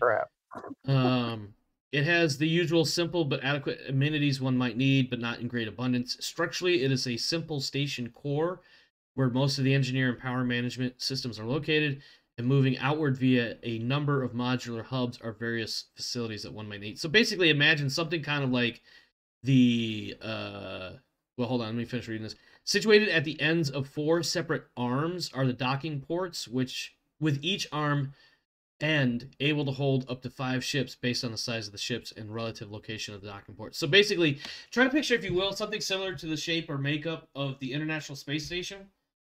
Obviously, the individual modules or components are a lot larger, able to hold a number of people as they move their way through. You have the central hub, and then you have 4 arms that come off of that, but otherwise, it kind of resembles the International Space Station in that modular sort of way. It's 0G then, right? Yeah, yes. Yeah. Because I did not clearly indicate that it spins. So, yeah, it didn't sound like it had rings, so. Yeah. All right.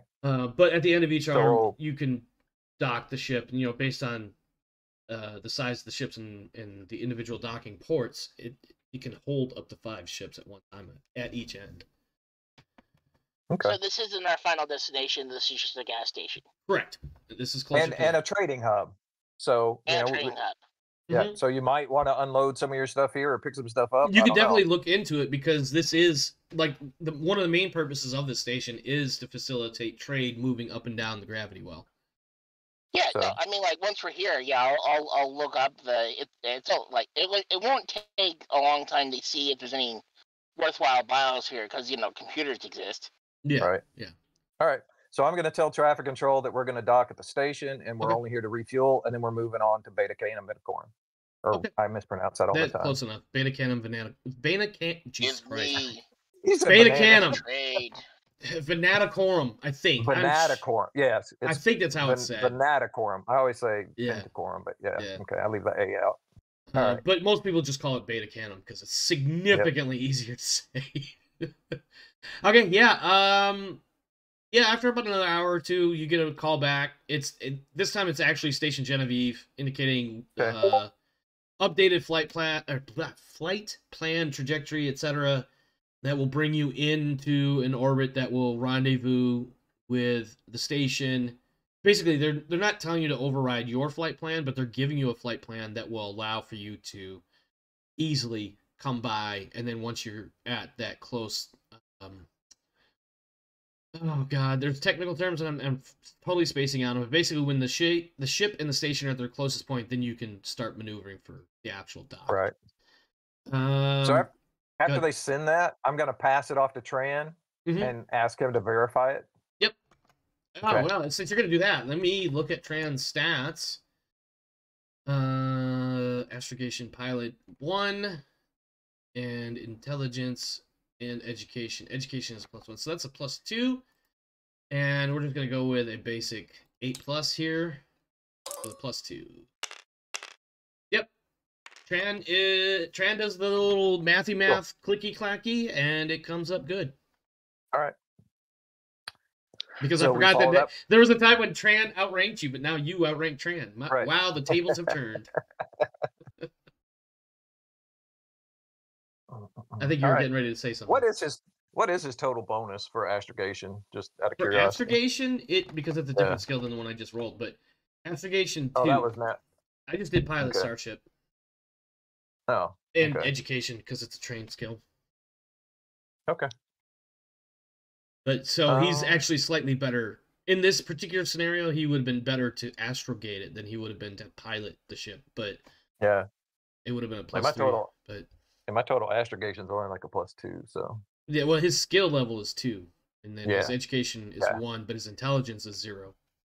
Okay. So I proceed that way. All right. When you arrive, you are greeted by a number of other ships that are, either maneuvering away, already docked, and one other ship that is currently, probably something like 20 or 30 minutes ahead of you in the maneuvering to dock. They're all giving you just basic, in the military, we would call them greetings of the day for when you walk by another officer or NCO or what have you. But, flashing of lights or, Iron Jolly, we see you. Good to see you again, blah, blah, blah. But nobody's actively looking for conversation, but they're all like, hey, it's the Iron Jolly. Hey, guys. Good to see you again. Glad everybody looks good. Yeah. All right. We're going to get out of here. We're going to go do trade things now. That sort of thing. And then you dock up. You are at the end of one of the 4 arms.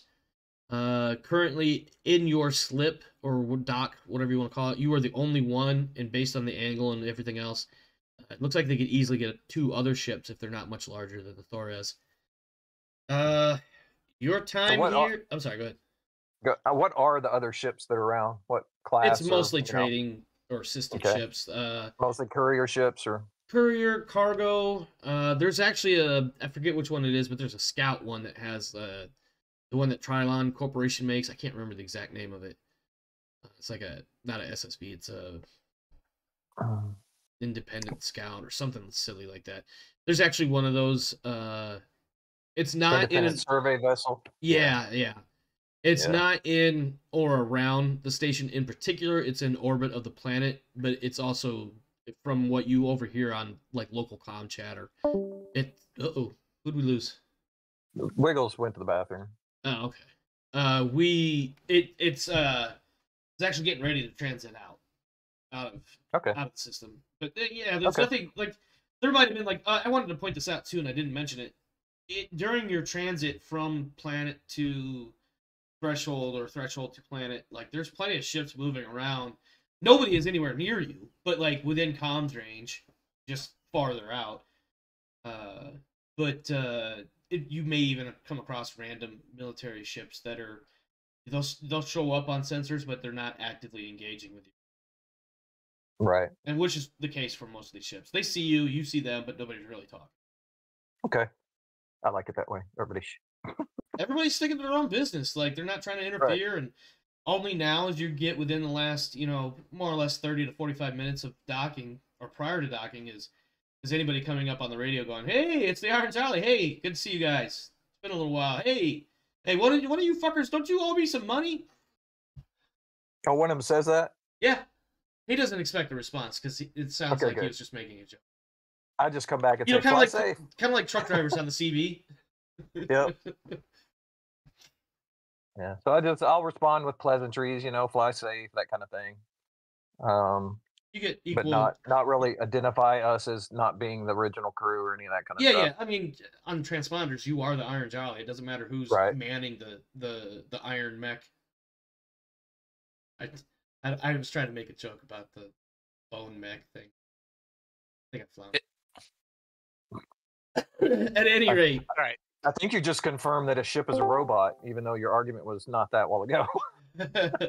I guess. Did Wiggles leave the table too? He did. Like oh, there he is. Yeah. Okay. Everything good, Wiggles? Yeah, I just had to go use the restroom, but then when I got up, I closed my laptop, and I was like, "Whoa, I'm too late now." All right, Wiggles for you. Actually, I'll post it in Discord for all of y'all. But I do need to. Oh, what's this? Give me the trade, Omar Creek. I'm giving it to you right now. Calm down. Let me post it in the handouts section there. All right, there you go, Wiggles. Do your tradey bits while we continue with the rest of this. And what is the opposing broker skill of this base station? I thought I wrote it on there. Hold on, let me double check my notes. Did you? I haven't actually. I might have. Oh, I'm sorry. No, I need to. Actually, I need to roll 1d3 real quick. -2. Well, it's gonna be a 3. So let's see. Odds is negative. Evens is positive. For me. Yep, that's a +3. You found a good broker. Except the unfortunate part is he's definitely motivated by the commission that he receives. So this broker has a total skill modifier of 3 when it comes into factoring the various sales and purchases. You're welcome. Yeah, no, that's fine. I think that actually works in your favor, if I'm not mistaken. So it's a -3 to all my rolls. My broker skill is also 3, so it washes out. Okay. So it's just a 3d6 roll to see what we get. Yep. Because none of the trade codes apply. Yeah, Kilimanjaro's trade codes are unfortunately non-agricultural poor. Yeah, and that doesn't affect doesn't affect the buying or the selling of advanced vehicles. Correct. Anyway. Or the advanced electronics, I'm sure. Yeah. Anyway, I'll be busy doing this for a little bit, so carry on, sally forth. I have a quick question about these charts. I'm sorry, what? I have a quick question about these charts, these goods charts. Like the one from Beowulf, I noticed it pretty much lacked agricultural products, which Beowulf is known for. Sure. Kilimanjaro, you've already mentioned it. They harvest all that stuff out of the sea, which they can't eat, and they create all sorts of, compounds out of them. You're talking about the handout specifically, right? So let me open one up real quick so I can. Are these randomly generated? They are. Yeah. They're more or less randomly generated. So because like the key things that these systems are known for, I noticed aren't showing up in the trade documents. Yeah. Let me open one real quick so I can break it down for you, just so you know. Which of course I'm sure the viewers will love this part. And I'm being facetious when I say that. You don't have to explain it right now. No, but the short version is this. So for some reason common goods got changed to just good. Oh no, never mind. I'm reading that wrong. All right, so the first 6 items, where they're all common, this, that, or the other. Every planet, every trade port, whatever, everybody will have that. Period. Okay. And then you have for whatever trade port you are at, whatever their codes are, their trade codes, you have the materials that fall under that category as well. So, for instance, I'm looking at Kimanjano, these uncommon raw materials, they are, for whatever the class, actually, no, I take that back, because Kimanjano didn't actually have any because of the non-agricultural port. So you have whatever the trade codes are for your planet, and if you notice in the notes, Beta Canum has rich high tech. So whatever trade goods that have that, for lack of a better thing to call it, tag or category of rich or high tech, Beta Canum will also have that on top of the common.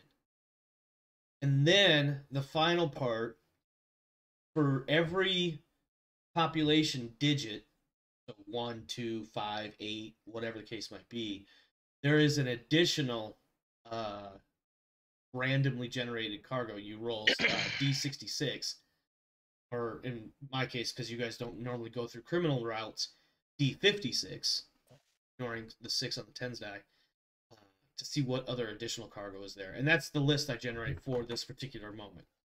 Okay. With that, Wiggles is probably going to be making a lot of die rolls in the background, which is totally fine, because that's what he's supposed to be doing as he ports himself into being a trader. A trader, not a traitor. I do need, from Mr. Milligan, a piloting roll, 8+. Let me double check my notes. Bring this up again.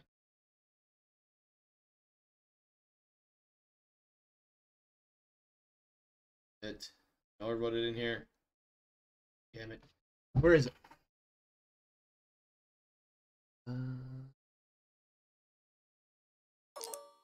Okay, well, I can't find it, but I know it's going to be an 8+. Slam! Well, I believe the word is, when you do a massively killer piloting roll, I believe the word we've decided to use is butter. Yep. 360 no scope. Yeah, I'm gonna make a 2001 Space Odyssey reference here. In the beginning, near the beginning of the movie, when the ship is leaving Earth to go and dock at this orbiting, rotating station, and I believe, if you know from any of the design notes from the people that put the movie together, there's I want to say it's the Blue Danube waltz or dance or something like that. Yep. And they tried to sequence their motions that you see on camera with the dance and the music, and it's actually a really cool sequence when you figure that out. Otherwise, it's very boring to watch if you don't understand anything beyond the fact that there's a ship docking with this orbiting space station. But you do this smooth as fuck, slow roll in where you need to do a slow roll, slide in, docking clamps, mate, pressurize, it's all good. You get all the green lights across all the boards on the flight deck, and you are in. You shut down, not necessarily shut down the reactor. I don't even know if Thoris has a reactor, but whatever the power system is, you basically put it in standby and switch it over to APU and APU external or whatever the fuck the button would be, and you're in there like fucking, you're in there like swimwear. Good. I can't believe I just used that phrase.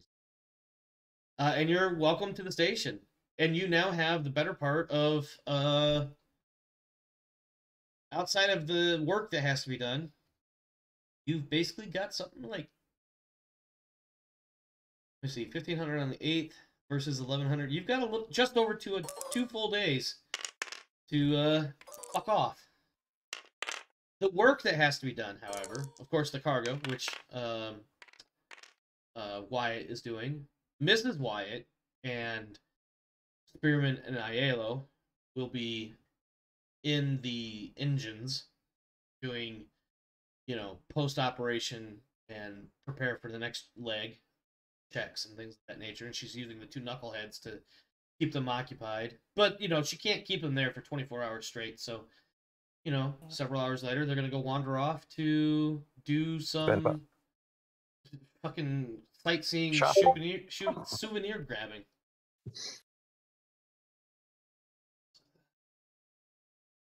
But other than that, cargo, Tillman is going to do his life support stuff Everybody else is doing the very short list of post-flight checks, and then you've got basically 2 days to go do whatever you're going to do. Got, like, and when it comes to things to do, like, this is a fully outfitted trade port. Think of it as a major international airport, except it's a floating station made of various modules rotating above a planet. Or not rotating. Anything that you could think you could probably get away with doing in an international airport, you could probably do in the space station. Bars. There's actually a discotheque. It's written the French way, so it's a DISCOTHEQUE.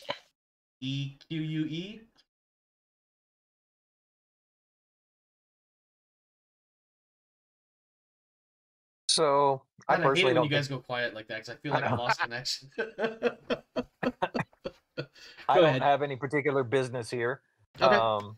So they're not particularly, like, what's a tech level here in the law level?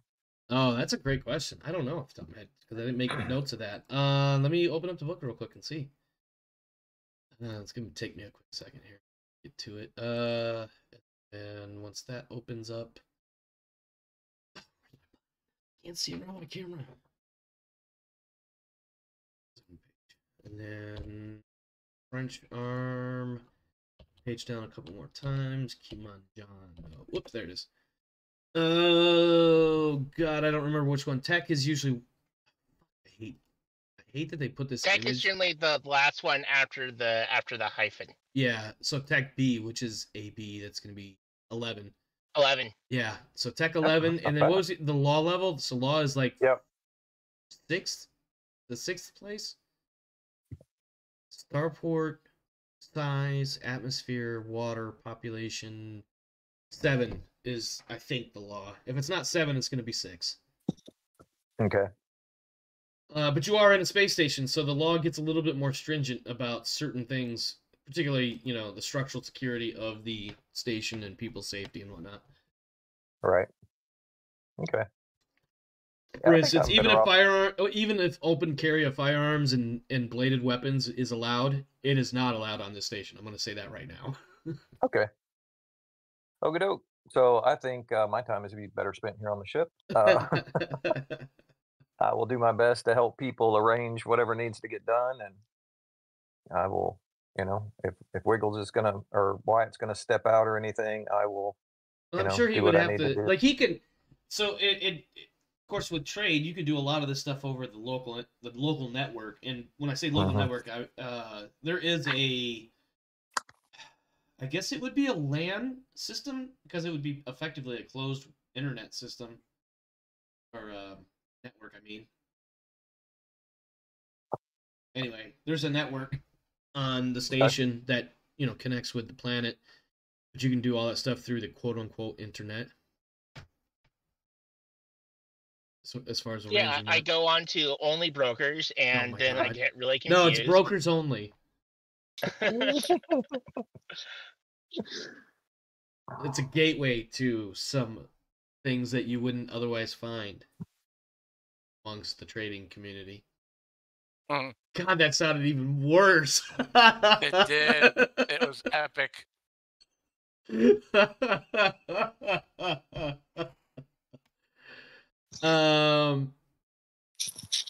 Hellwig, what are you doing?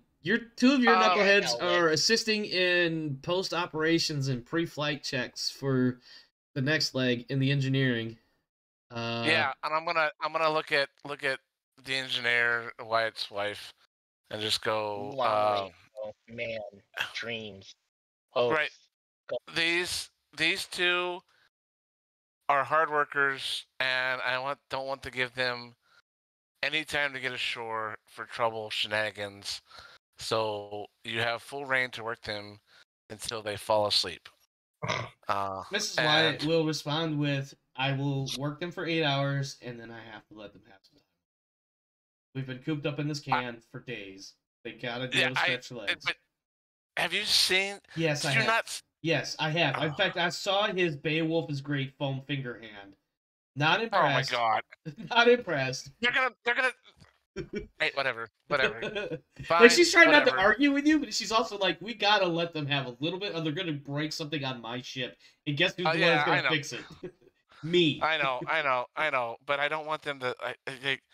In fact, you know what she's doing when she's giving you that last little bit? She's waving a wrench at you like you used to do with a frozen burrito. I'm the one that's got to fix this shit. Right.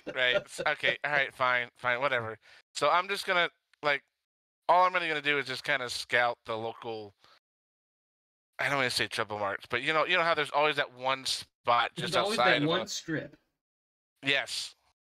Even in the space station at 2300, there's always that one little corner right off one of the bays that is filled with those bars and those. It's called 0G, and it's GEEEEE accent. Yeah. It's got flashing neon lights. There's a I don't know what they're called, but they got like the lights that are set up where it's like it flashes in one position. Like say for instance, it's a dancer with their legs down, and then the next the lights flash off and they flash back on, and one of the legs is raised up in some dance kick. Oh yeah. They definitely have one of those, except she is wearing nothing at all. And the coloring choices for the light bulbs and the size of the individual light bulbs leaves next to nothing to the imagination.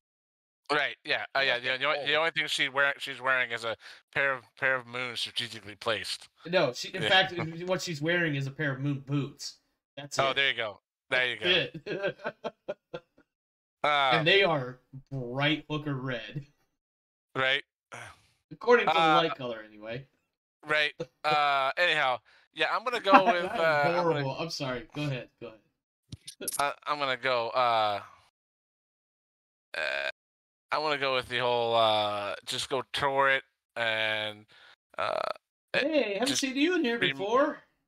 Come on, come have a drink with me. Yeah, I don't want to be doing. You know what? I'm just gonna. Come on, it's happy hour, half off for the next 20 minutes. Okay, all right.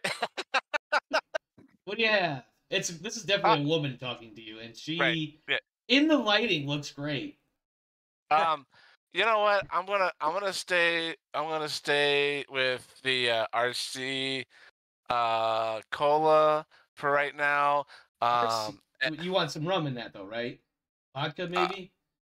You know what? Actually, fine. You know what? Make me a grape knee-high. I don't know what the hell that is. Oh, No. There's an actual alcoholic drink called a grape knee-high too. You basically mix grape juice with grenadine and some other stuff to basically it's almost like a Long Island iced tea. Is there any alcohol in it? I didn't hear any alcohol in there. Oh, I forget all the ins and outs of it, but yeah, there is some alcohol. There's like some rums and some whiskeys and. Gotcha. Okay, yeah. She kind of does not quite a snaps her fingers at the bartender, but she makes a motion towards him. A minute or two later, whatever the hell you just asked for is slid down to the bar towards you, and of course it's in 0G, so it's in a closed sippy cup type container. Oh joy! Yeah, you forgot this was 0G, didn't you? Not just the name of this establishment. Yeah, but the station is 0G. Right. All right. So anyhow, I'm just gonna I'm barely gonna be pulling at it, but just looking like I'm actually actively trying to drink that whole. Look like I'm trying to get drunk, but not actually getting drunk. Oh, easy there, sugar. You acting like it's been a long day. What's going on? Talk to me. It's been a long cruise. We're going out to the Mandarin Space Zone, and gonna go pick up some Manchurian Arm. That's a long, long way from here. Also, the exact opposite direction you were just heading. Yeah. Well, there's a purpose here. Because I fully. Oh, you're trying to intentionally misinform her, is what I'm hearing. Yes. Okay, yes. Gotcha. Yes. We're gonna go pick up some cargo and maybe some things and.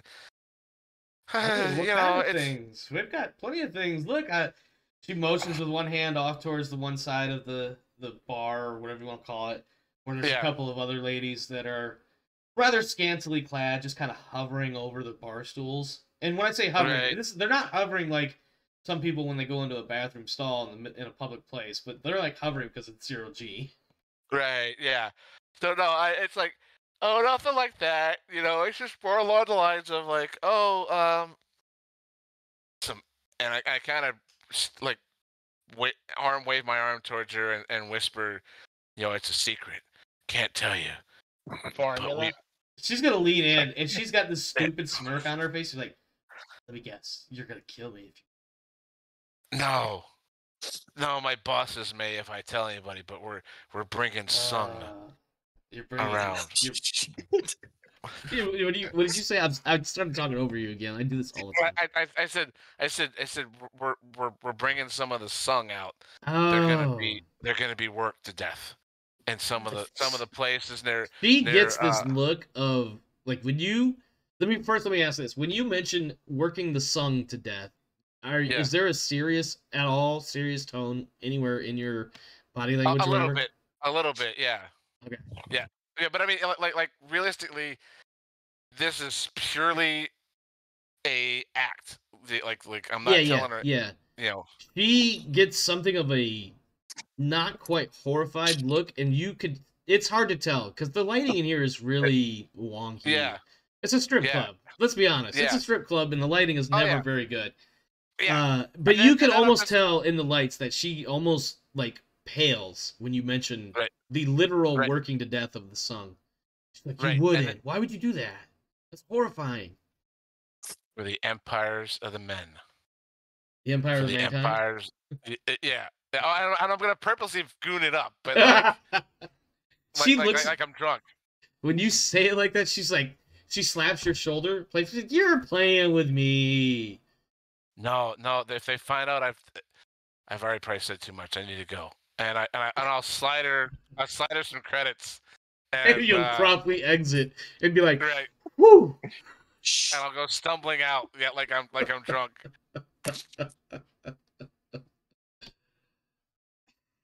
We get a cutscene as you disappear from the camera's view.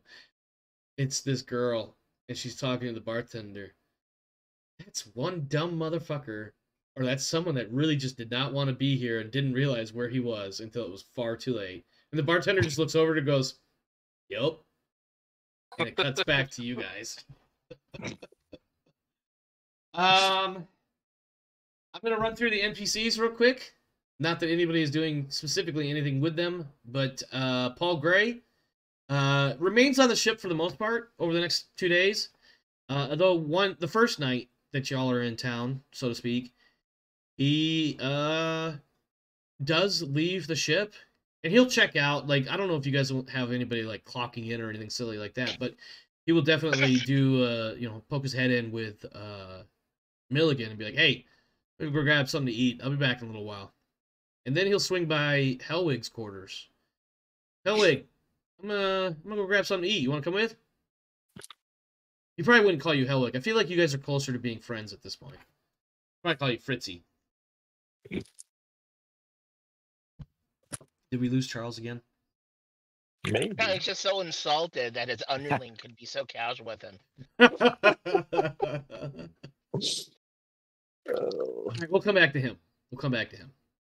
Tran checks in with you as well, Milligan. Okay. At one point, and he says, "Hey, I did a quick look on the local net, but I'm not getting very far. I'm gonna go head into the British.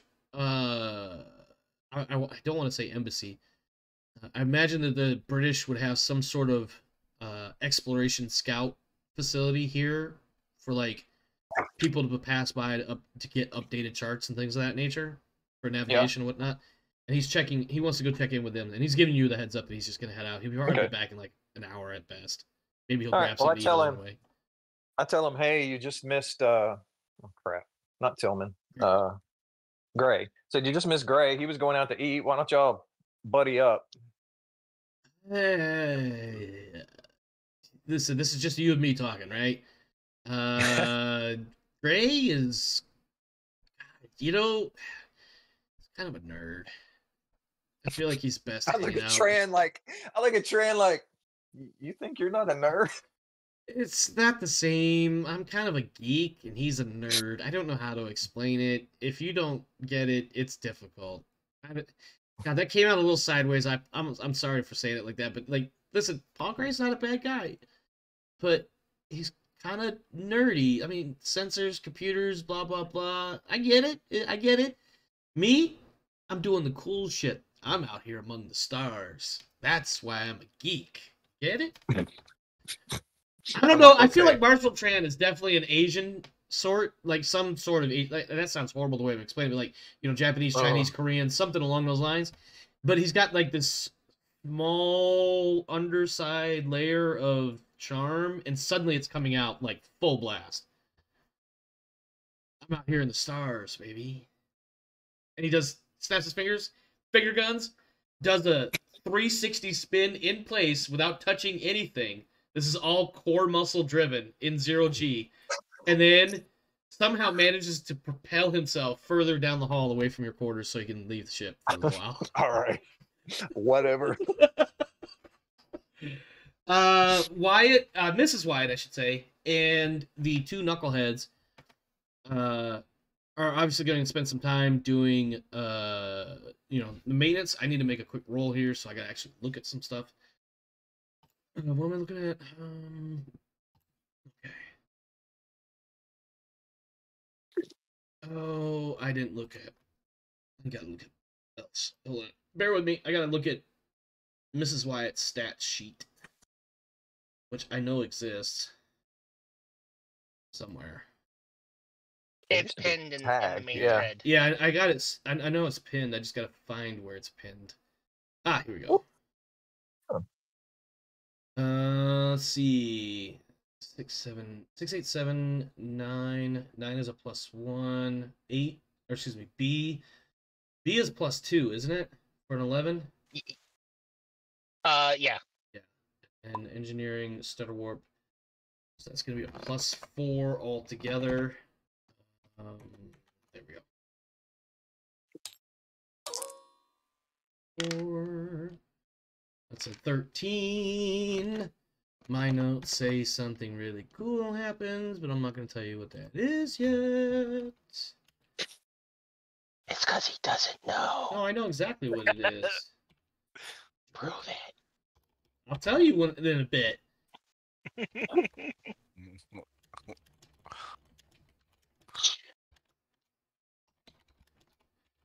And then ultimately, of course, in Hellwig, you may or may not be out on the station somewhere at this point. Right. Actually, since you are back, let me backtrack a little bit. Paul Gray checks in with Milligan. He says, "Hey, I'm just gonna go get something to eat. I've been hanging out on the ship. I'm gonna stretch my legs a little bit.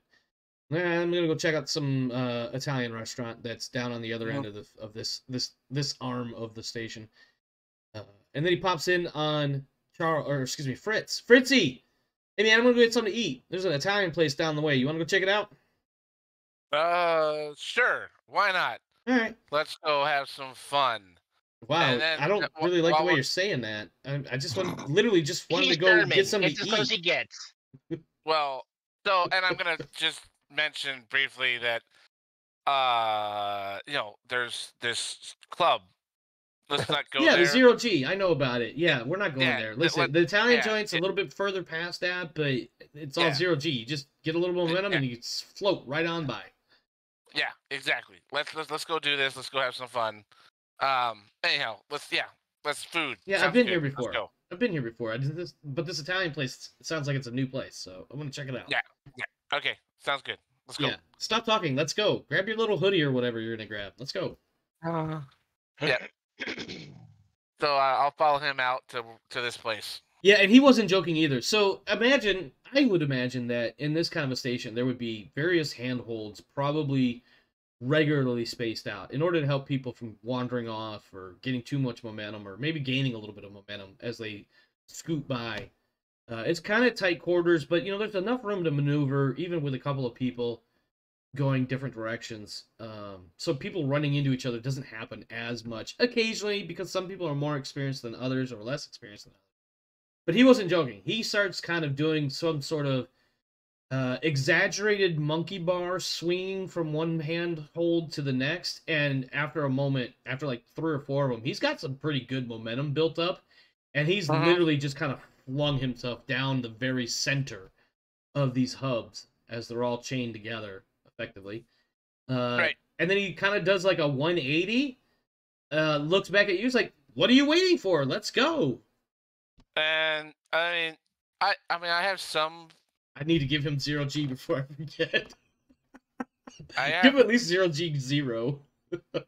Yeah, I have a vac suit of 1, so I have some experience with like being on 0G and being in a vac suit, but I'm still like, meh. It's space. Not my favorite. It's scary. Yeah.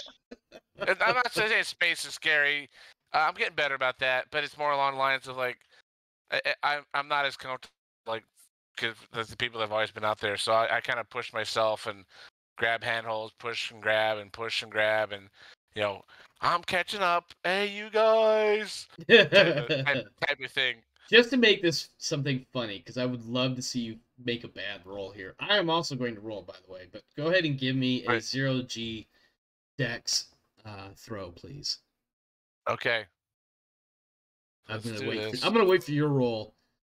Because suddenly this just oh, that's a 4. Yeah. Okay, well here comes mine because I get literally no modifier. Did you end up with a -3 on that by chance? You have 0G 0, correct? I feel like everybody should. 0G is not a skill in this edition. No, yeah. 0G is not a skill? Athletic. No, I mean it's athletic dex. Son of a bitch. Okay. Well, yeah. So I guess I'm gonna change this 0G 0 to athletic 0. I have nothing in athletics. I'm not really trained athletically. All right. Well, That makes sense. We'll let you. You are a cop. That makes sense. Oh. Is that what he said? That's what I thought he said. That just hurts. I will be rolling with 0 modifiers across the board. So let's see what I get. Okay. I rolled a 9. So yeah, the way I described it is exactly what happens. Paul Gray has managed to completely outdo you in an unexpected whatsoever kind of way.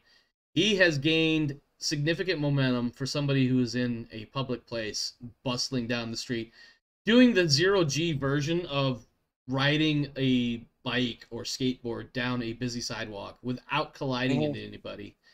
And when you do it, on the other hand, you manage to build up the momentum and then smash right into somebody.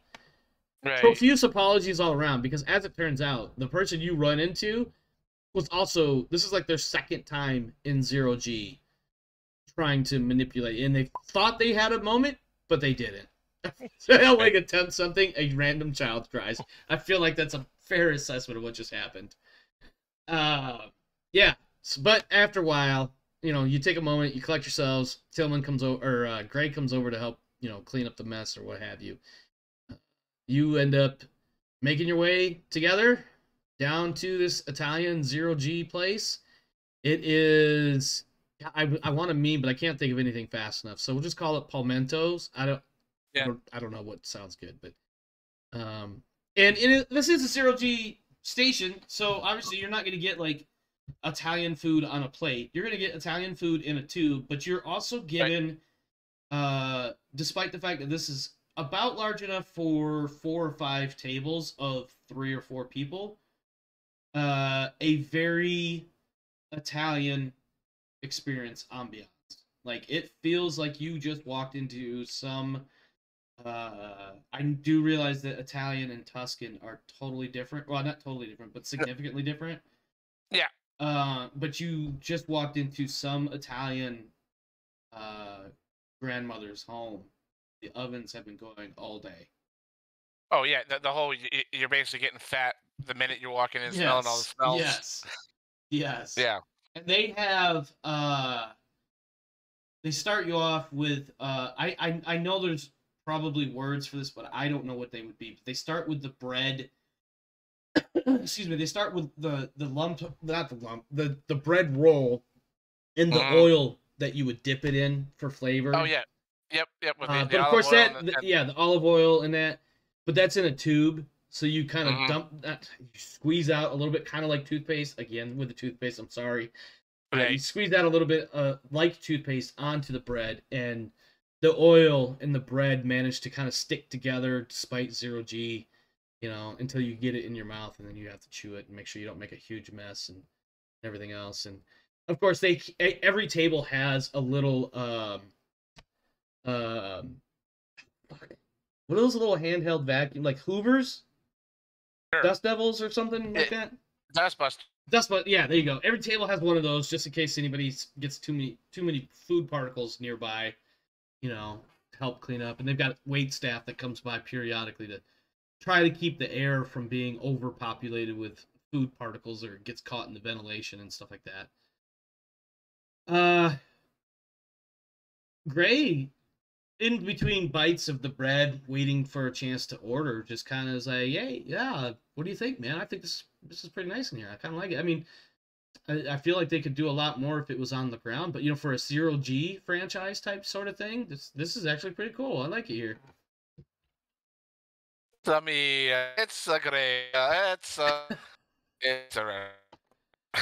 That would have been more funny if your fucking headset didn't get out on us right then. I said it's a great, yeah, it's okay. Unfortunately, it's still shitty, but anyhow, I'll mention that it's not bad. I'm enjoying. And the hardest thing get the. This is almost painful. It's funny though. I'm sorry, Charles. Your headset's totally fucking you right now. That's not my headset connections. The connections? Yeah, same difference, I guess. Oh wow, you were literally at $9.99 for like 4 seconds there. Holy shit. Wow. Okay. I wish I. Go ahead. Hey, so it's just a painful. It's a restaurant. It's okay, and we'll just keep going from there. Yeah. You guys, over the course of your meal, you know, eventually you guys order some stuff. Again, a lot of their food is tube based for obvious reasons. But the thing that you do get, besides half decent food for what it is, there is a little bit of small talk that you're picking up on with some of the other patrons, as well as a local news station via radio broadcast. So it's like a radio, it's not a TV or you know, display or anything. You get some interesting information. You could tell almost immediately this news is probably about a month or so out of date. Because maybe you've heard bits and pieces of this previously, but this is the news that is being played here now. Manchuria and Canada have declared war on the Empire of Mankind and seek assistance from the French and German governments. Meanwhile, the Empire pushes into L789-6, Lakale 9352, and Hunjiang. I'll point those out on the map in just a moment.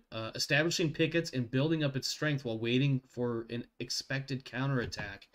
And really quick on the map for the viewers, those systems are going to be, despite my horrible pronunciation, that's going to be this one here, and this one here. Previously, they had taken these as well as the stuff beyond. Leading down to Canada here, or Ericsson, I should say. So they have actually pushed into this sector now. According to this news, that you could tell is probably about a month, if not more, out of date. France has effectively ignored the Manchurian and Canadian call for aid, but Britain decides to send a small force from Clarkstar, consisting of a K-class destroyer and 2 Exeter system defense ships, in an advisory role for the the Manchurian and Canadians. German forces remain largely quiet, but there is talk of a small group being dispatched from Garol Block and the Ro Eridani system to the Delta Pafonis system, consisting of system defense ships and a pair of Gepard-class corvettes, with orders to patrol in and around the Shuning system. So that's going to be down over here. This is Gamma Pavonis Street? Yep. This is Shuning. This is where the Germans are headed from here. So basically they're going to stage in Delta Pavonis and then come out and patrol out this way, basically establishing something that could be considered a speed bump notification system. If they get hit here, they'll know back here that something's happening here, more or less. The other thing I mentioned, the other system, shit, I already forgot it. Clarkstar. Where the fuck is Clarkstar? Because I can't remember right off the top of my head. Clarkstar is... shit. No, it's down this way, I think. Britannian, Devout... Oh, Clarkstar, right here. So the British are sending forces, but from further back. If you notice, Clarkstar, you got to jump up to a Station Escobar, and then up into Devout or D'Artagnan, and then you can get up to, Delta Pavonis, and get involved up that way. So the British have committed something, the Germans have committed something, the French have basically said, fuck off, and the Manchurians and the Canadians continue their attempts to hold out. Now, this news is dated slightly before the recent report of Manchuria in secret talks with the Empire of Mankind. So, also, those secret talks are alleged, just FYI. But based on that information, as Helwig and Gray come back, you're more than welcome to discuss, share information, if you like. Yeah, so I'll go find Milligan and just mention some of that stuff we heard in the news reports. And maybe on the way back, I'll look for like a 2200 version of electronic newspaper or something like that to kind of download onto my computer to transfer and read up more about what we're hearing. You're looking for a Pindle, not a Kindle, a Pindle. Yeah, exactly. Yeah. I forgot. We're on Commercial TV. Yeah. You're looking for a God. What was the thing that they had? It was a Fire Stick. So we got to call this a Fire Slick. Yeah. Anyhow, so I'll be going back and reading that, and then I'll try to find Milligan and mention that sounds like people are turning against the Empire of Mankind. And it's happening way over in such place. I said, we probably give Wyatt a brief about it too, and see what he says. Okay. But otherwise, I'll just kind of dangle that out there. That's there's stuff happening that we may need to be paying attention to. Yeah, I'm glad it's out there, but don't let your guard down here, because we know that there's at least some ships in this general vicinity. Our people. It was definitely the note that you guys had received, whatever it was, I don't remember exactly how, but the information you had received or picked up on was that it was from Roland Hartman, who had a meeting with Mr. Wyatt, and he had insinuated that there possibly are one or two teams still active in the French arm, not necessarily ships, but people on the ground. Granted, those people on the ground could easily get the ships. Yeah.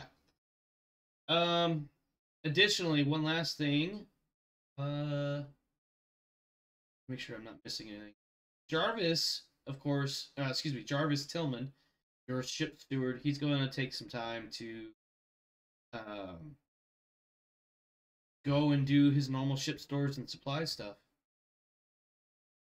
He is noted as leaving, but nobody actually recalls hearing him check in. And when I say check in or check out, I mean like how the others spoke to Milligan briefly before heading out. He didn't. He just kind of...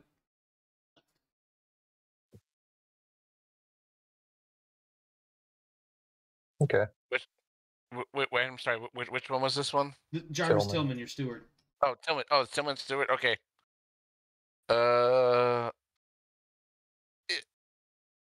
So he's not back yet. I want to be clear. Like, he's left, but it's not like he's disappeared or vanished, missing. Like, he's left. The difference was he didn't actually check out. with anybody before he left. He just fucking left. Oh, okay. All right.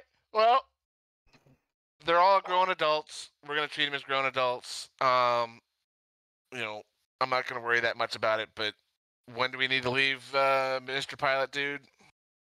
We have about 48 hours or so. Oh, by this point, you're down to like probably like 12 to 16. I haven't updated the time or anything, but yeah, you're currently you haven't filed for a departure time yet, but your earliest possible departure time, I can scroll to it because my mouse wheel doesn't always work right. The earliest time you can leave is 1100 hours on the 10th. It is currently the 9th, and let's say late afternoon, very early evening. 9th. Okay. Let me update and we're already this. refueled and everything. Oh yeah, I feel like that gets handled relatively quickly. Yeah. And I can't read the numbers on the map; they're just a little too blurred, you know. But this was a 7-point-something light year transit, right? Yeah, it was just a little bit less than 7.3. Is that what it says? Yeah, that's okay. Yeah, 7.3. So yeah. So yeah, we need just almost under the full you're at whatever hours. Yeah, you're here for 44, 45 hours, something like that. Yep. Okay. I need to do a quick bit of. You guys go ahead and do what you're doing. I gotta look something up. So the only thing I'm gonna mention is that at the 8, probably at the 8-hour mark, for maybe even the 4-hour mark, because this probably isn't a very big station. We're going to probably need to worry about Stillman.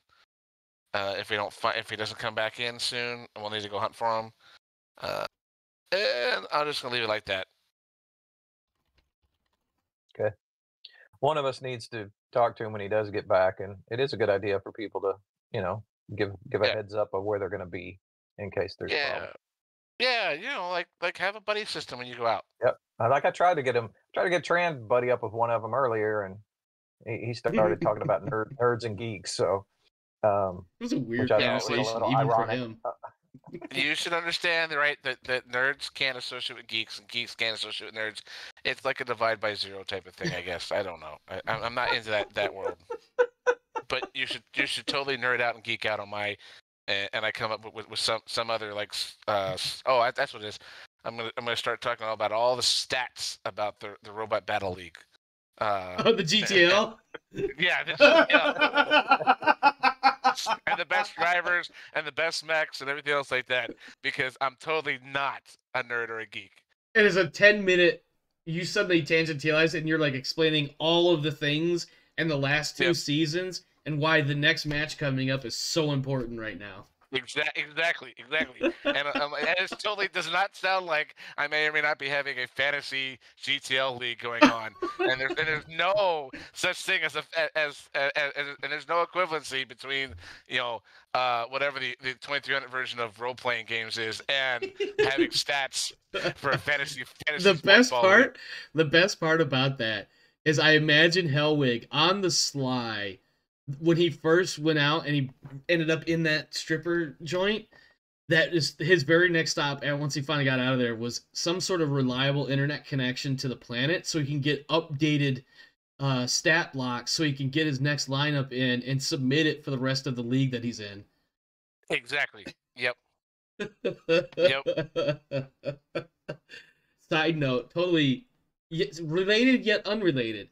So I have the Greyland Trios League.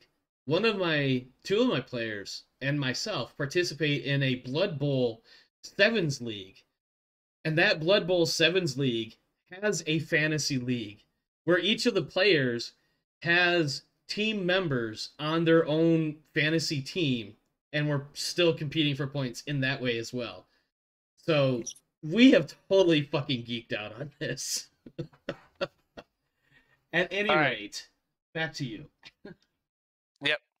So I spent like the next 20 minutes talking about the awesomeness of GTL and the best drivers and the best mechs and the best teams and everything else like this. And I'm sure I'm actually probably causing eyes to glaze over for anybody else around me.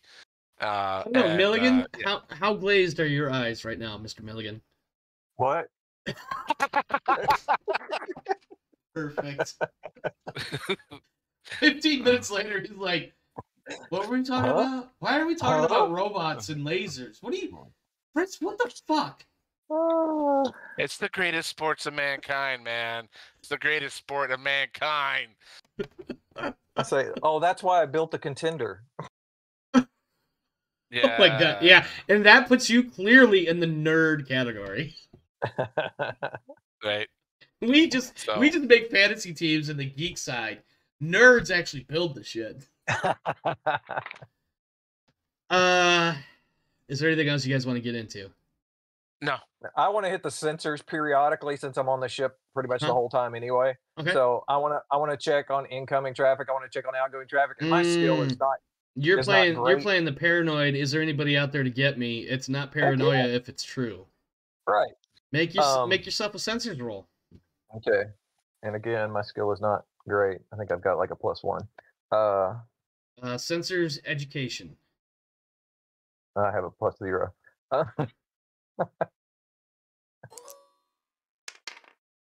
Man, that's going to show me. This is what you get. You get the sensor plot from like 6 hours ago. Because somehow you picked up not the current sensor reading, but you accessed the sensor logs, and the last open log that anybody paid attention to was about 6 hours ago, only because they were starting to prep for the flight plan and clearance packet, and got sidetracked and ended up doing something else. It was probably Hellwig, in fact, because he started to do it, but then he realized that he didn't have one of his fantasy team players set in the right spot, and he had to go fix that. So what's in this report, even though it's 6 hours old, and I probably don't even realize it? Nothing out of the ordinary whatsoever. Okay. Everything is exactly the way you would expect it to be in a relatively busy, what's the word I'm looking for? Everybody passes through here because they're going somewhere else kind of system. Yep. Major trade lane. Yep, exactly. Nothing at all out of the ordinary. Wyatt, have you concluded your trade dealings, and what is the new answers? I saw you posted something, but I didn't read it. Yeah, so sold the 1 ton of advanced electronics for $105,000, and then bought gems, 1 tons of gems. Nice. I did not get a high enough price for the vehicle, so I decided not to sell the vehicles. That's scary. I may have done so if there were more worthwhile things to purchase at the station, but the trade goods at this station are pretty poor. Yeah, well, so's the system, as it turns out.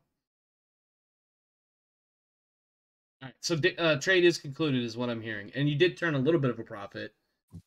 Okay. On that note, let's start moving forward a bit. I will let you guys figure this out, but traditionally, 1 of 3 people submits the data packet. Oh my god, I can't fucking speak. 1 of 3 people in a ship's crew tends to submit the data packet that is used to request departure and includes the flight plan of where that ship is going. That would be either the ship's captain, the ship's chief pilot, or the ship's chief navigator. In this case, it would be Tran, Milligan, or Captain Mr. Wyatt. So one of you all needs to make, if I can stay on my notes and keep up with myself, one of you all needs to make an admin 8 plus either education or intelligence, whichever is better. I don't know. Let's go see how good I'm doing that. I might be good at that. I might not. Might be trash. I don't know. Let's go see. I am unskilled in that, so. So the pilot can pilot, but he does not know anything about proper FAA directives and procedures. Screw them. Yeah, I got admin too. I got +2 to this roll. Let's go. What do you got? I got admin too. I got +2 to this roll. Let's go. All right, add your education or intelligence, whichever one you prefer. All right.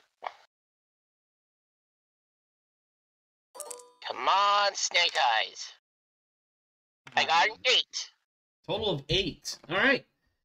When you submit your information for departure and all that, you are assigned a exit corridor away from the station and ultimately away from the planet towards the threshold. Your earliest departure time is now 2 a.m. on the 11th of February. However, actually, hold that thought. Oh, never mind. That was a different thing. So your departure time will be 2 a.m. on the 11th. Are there any efforts made to bump that up for any particular reason? I'm old. I don't sleep anymore. I'm sorry, what? Nah, I'm good. I don't sleep anymore because I'm old. I mean, you're not old even in the 2300 universe, but I hear you. Any other people want to contend the departure time that you have been assigned? I mean, that's only, what, 5 or 6 hours after what? Well, it's... No. Yeah, it's a handful of hours later than what you normally would, like the absolute earliest, but like instead of just letting you leave whenever you want, of course, traffic control is assigning you a time that aligns with your intended destination based on your submitted flight plan. I'm cool with that. Yeah. Okay. All right. In that case, I need this is almost retarded that I'm asking this, but I need a 6+ pilot intelligence roll from the guy that is not going to fail unless he rolls Snake Eyes. He did not roll Snake Eyes. And what's your total there?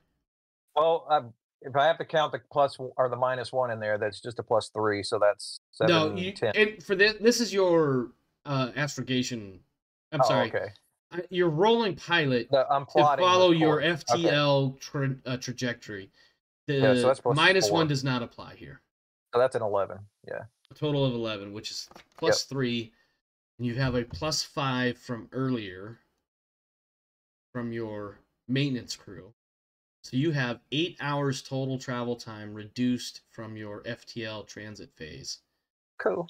So, enter FTL time. That stays. Instead of 106 hours, you will be transiting at FTL speeds for 98 hours, which means you will arrive 1 a.m. on the 17th of February. You will arrive in system. Hold up, that doesn't sound right. 1 second. No, that's right. That's right. Yeah, that's right. I'll notify the crew of that fact since it's going to be the middle of the night, when we arrive there. So people are going to need to modify their sleep schedules over the next couple of days just to make sure we're all on our toes when we arrive. Yep. So you will arrive at the Beta Canum Venaticorum system at 1 a.m. on the 17th of February. You will then have a 1-day, 14-hour slower than light speed travel in order to arrive at New Middlesex on the planet Beta Canum. And you will, that time will be, let me do some math here. 23 minus 8 is, 11 minus 8 is 3, so that'll be 1,500 hours. 18th February. You'll arrive on planet at 3 p.m.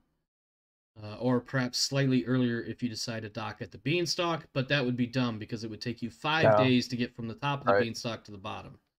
Well, plus these continents are islands, so we can't just pack that cargo up and drive away from the French continent. Yeah, you kind of have to go to New Middlesex. Right. Based on your cargo's end destination. Right. The earliest departure time at 34 hours and 12 minutes of discharge time. Earliest departure time will be 21 minus 8. That's 9 minus 1, so it's 1,300 hours on the 20th of February. Okay. And so if everything goes smooth and it doesn't take us too long to deliver cargo, that number alone gives us like 10 days to get back. So yeah, and which is not terribly difficult to do because you left on the 30th of January and it is currently the 9th as you're heading out. So then we have a lot more time than that. And also, like that was like I'm trying to. It was open-ended. It was open-ended. Like you weren't given like a hard deadline, but you are expected to go there, come back. Not much dilly-dallying along the way. It says 2/29 to early March is what it says as far as our return goes. Yeah. Yep. Exactly. So once again, we are in space, and once again, as you're transiting out through the Kilimanjaro system, you catch every now and again a new ship saying, "Hey, look, it's the Iron Jolly. Hey, nice to see you guys. Be safe out there. We'll catch you around next time." Sorts of conversation or brief messages, text only kind of messages. Hey, good to see you guys again. And then you're at FTL for the next few days. And it is currently just about 9:30 here, so we can move on just a tiny bit. Is there anything anybody wants to get into, get after, while you're at FTL? Nope. Nah. Okay. I want the sensors guy working the sensors. Well, as we pull away from here and we get underway, still in the system, I want him doing the same search I've asked him to do before about looking for stealth and all that kind of stuff. Paul Gray, seated at the sensor station, first glances over to see if Fritz is around, who may or may not be on the flight deck right now. Is Fritz on the flight deck as you guys are several hours into your transit? Sure. Paul Gray gives you that look. You've recognized this look as, yep, I will run another sensor sweep. But he doesn't say that. That's the look. What he says is, sensor sweep underway. And I'm just going to say, is there any particular, this seems odd based on the training I've gotten. Why would we be run? We just ran one and I flipped through the computer. The regulation says you must do one at a minimum of every X amount of time. Yeah. We just ran one about 3.5 hours ago. This seems odd to be. Okay, whatever. And I'm kind of saying that loud, not really talking to anybody, but you're muttering. You're muttering is what you're doing. Yeah. Trying to draw somebody into conversation. So Paul Gray is just sitting there going, just running another sensor sweep. Active sensors are green, nothing new, and no abnormal oddities on the sensor log. Okay. Sensor sweep complete, boss. I think he does that little, that hand motion that people make when you have, you pretend that you have a pen in your hand and you click it to drop the pen and then you click it to close the pen. He does one of those. Double clicks. He's like, yep, sensor sweep complete. With a pen or without a pen? Without a pen. But he's pantomiming that he has one as if he had just completed the final check block. Right. So, is he looking my direction? No. When he says that? No. He is looking at the screen, doing his duty, but he's definitely got portions of the rest of his torso is kind of turned towards you, but not fully towards you. Right. Like a quarter turn, maybe. As if to say, doing my fucking job, could you stop with the paranoia? It's kind of getting old. But he's not saying a damn thing, because that would be rude. And he looks at you guys as friends. And insubordinate, yes, there's that too. But you guys are friends, so he feels like he can get away with a little bit, but not too much. Yeah, that's the most he's going to get away with. So I'm going to let him have that one. Okay. Yep. Anything else? Nope. I don't see anything. Okay, Wiggles, I have one question for you out of character. And I don't... Okay. This is just simply a fact-finding question. I don't want to get into any particular details for a number of reasons, but are the Wyatts sexually active with each other? Yeah, 100%. They bone. Okay. All right. Always. Even right now. 0G. Well, I mean, for you guys, 0G is nothing. I'm just gonna say, shouldn't you two this is the command deck? Do you really want to do that across the navigation table? Command has its privilege. Noted. Awkward. He's like, noted. Awkward, but noted. Okay. I think other than that, we could safely fast forward a little bit here. You arrive in the Beta Canum Venaticorum system, dropping down from FTL speeds. Somebody make a sensors roll, 8+ education. Okay. Let's just pretend that, because it is the middle of the night. Let me double check the time here. Yeah, it's like 1 a.m. Maybe it's not Gray. Maybe he's got the day shift and somebody else is just... I got it. Yep. So I got a sensors. Where's my thingy? Sensors a 1, education a 1, and I just rolled a 10, so I got a 12. Okay. Roll 1d3 plus 1. 1d3 plus 1. Yeah. I know, so difficult. So that's a 2, so a total of 3. Probably a few hours after you actually drop down to subluminal speeds, your sensors report that, other than this is a relatively busy system, again, Beta Canum, if you look at the map, it's like everybody comes through here at some point in time, kind of a place. But you notice that there are these, what I just say, 3 ships that are they're basically on an identical approach vector to your own. It's as if they came directly from Kimanjano to here, probably within the last few hours, either ahead of you or maybe one of them is a little bit behind you. Let me check my notes to make sure I'm not screwing this up.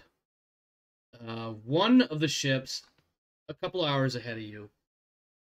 Transponder code is Firehawk, registering as a Martinique yacht. Martinique class yacht. Jesus Christ. It's a fancy it's a fancy rich people ship. A yacht. Thank you. I don't know why I could not get that word right. One of the other ships is what appears to be just yield standard cargo hauler, except it's not just a standard cargo hauler. It is effectively some sort of non-standard engine drive section with what appears to be a space station habitable pod. The habitable pod for a space station, welded and slammed together. Maybe there's actual super glue. You can't really tell from your sensor reading. And then like a long chain of cargo containers behind it.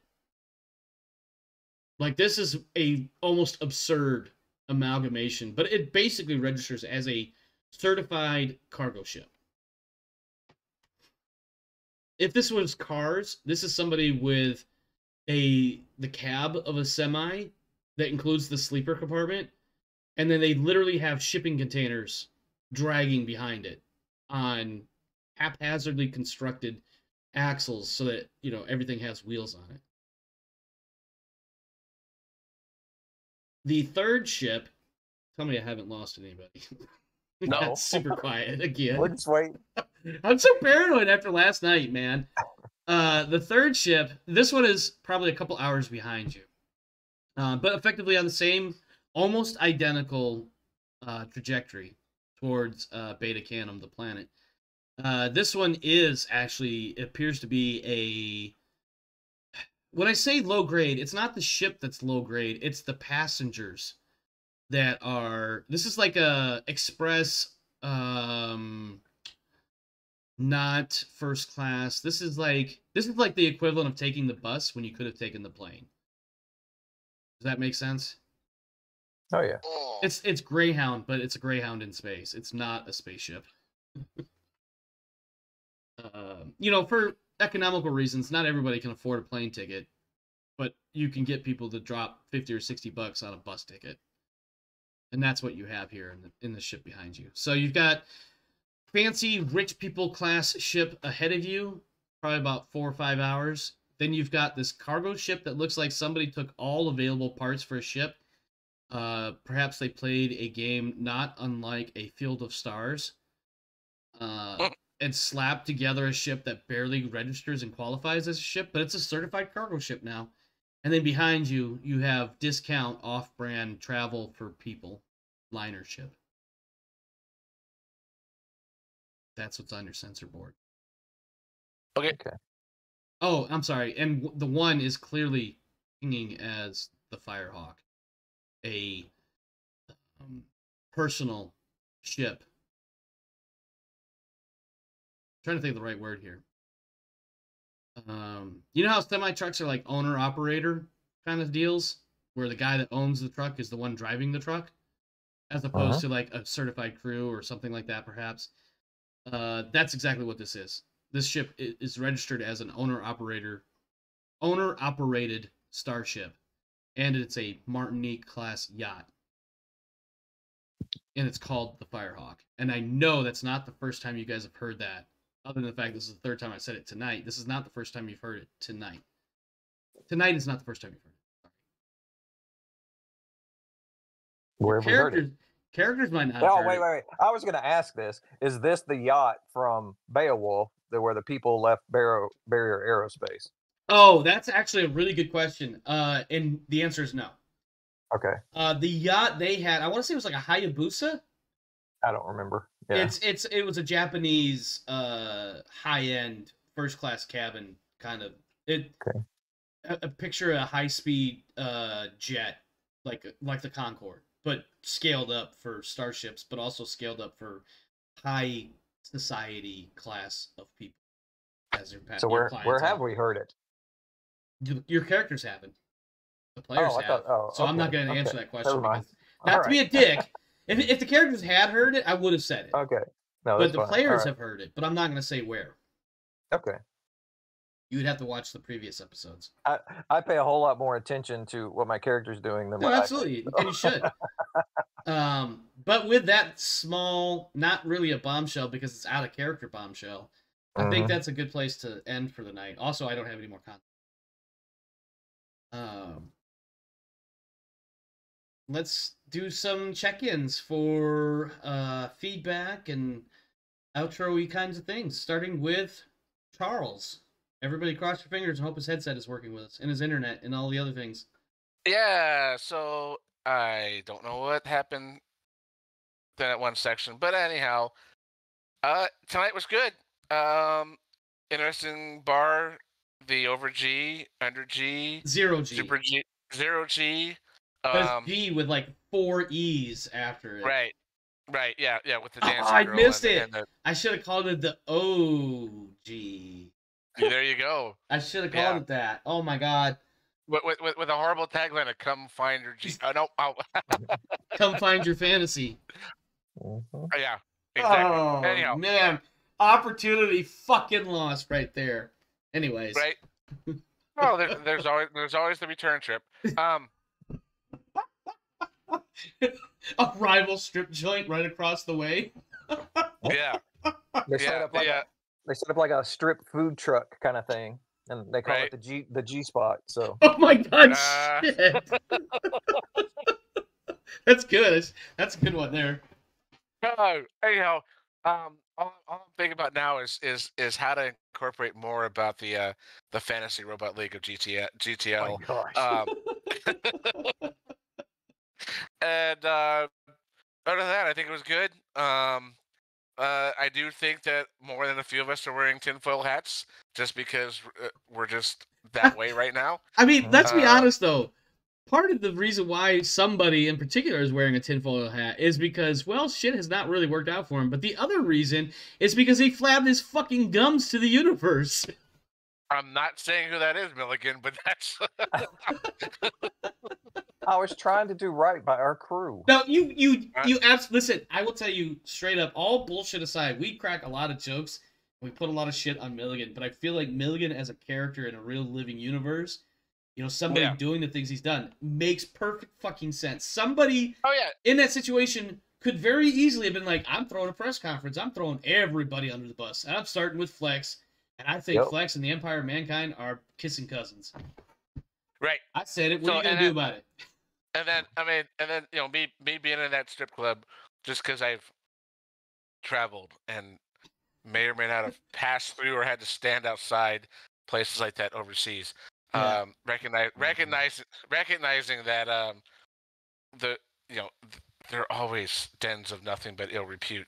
Right. So Nobody's safe there. yeah. You can easily get lost forever in one of those. So anyhow, yeah, that was all good. All good. And if my headset had worked, it would have been a great "It's a me, it's a restaurant" joke. It's me. I'm sure. I figured you were saying something along those lines, but I was getting only about every third syllable, and it was just horrifying what I was getting. So. Yep. So I'm good. I'll pass off to anybody else who wants to chat. All right, Wiggles. Feedback, outro comments. What do you got for us? Man, wired headphones suck. I love how you bring it back around full circle. A circle, like a zero. Gee. Yeah, no, it's fine. I had fun this session.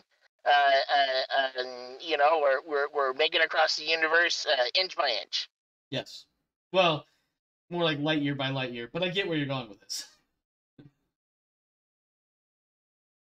You got anything else, or shall we move on to our final contestant? You go on. You go. You skip me. I'm good. I'm yeah. Fuck headphones. Thurgor, what do you got for feedback and/or outro comments, my friend?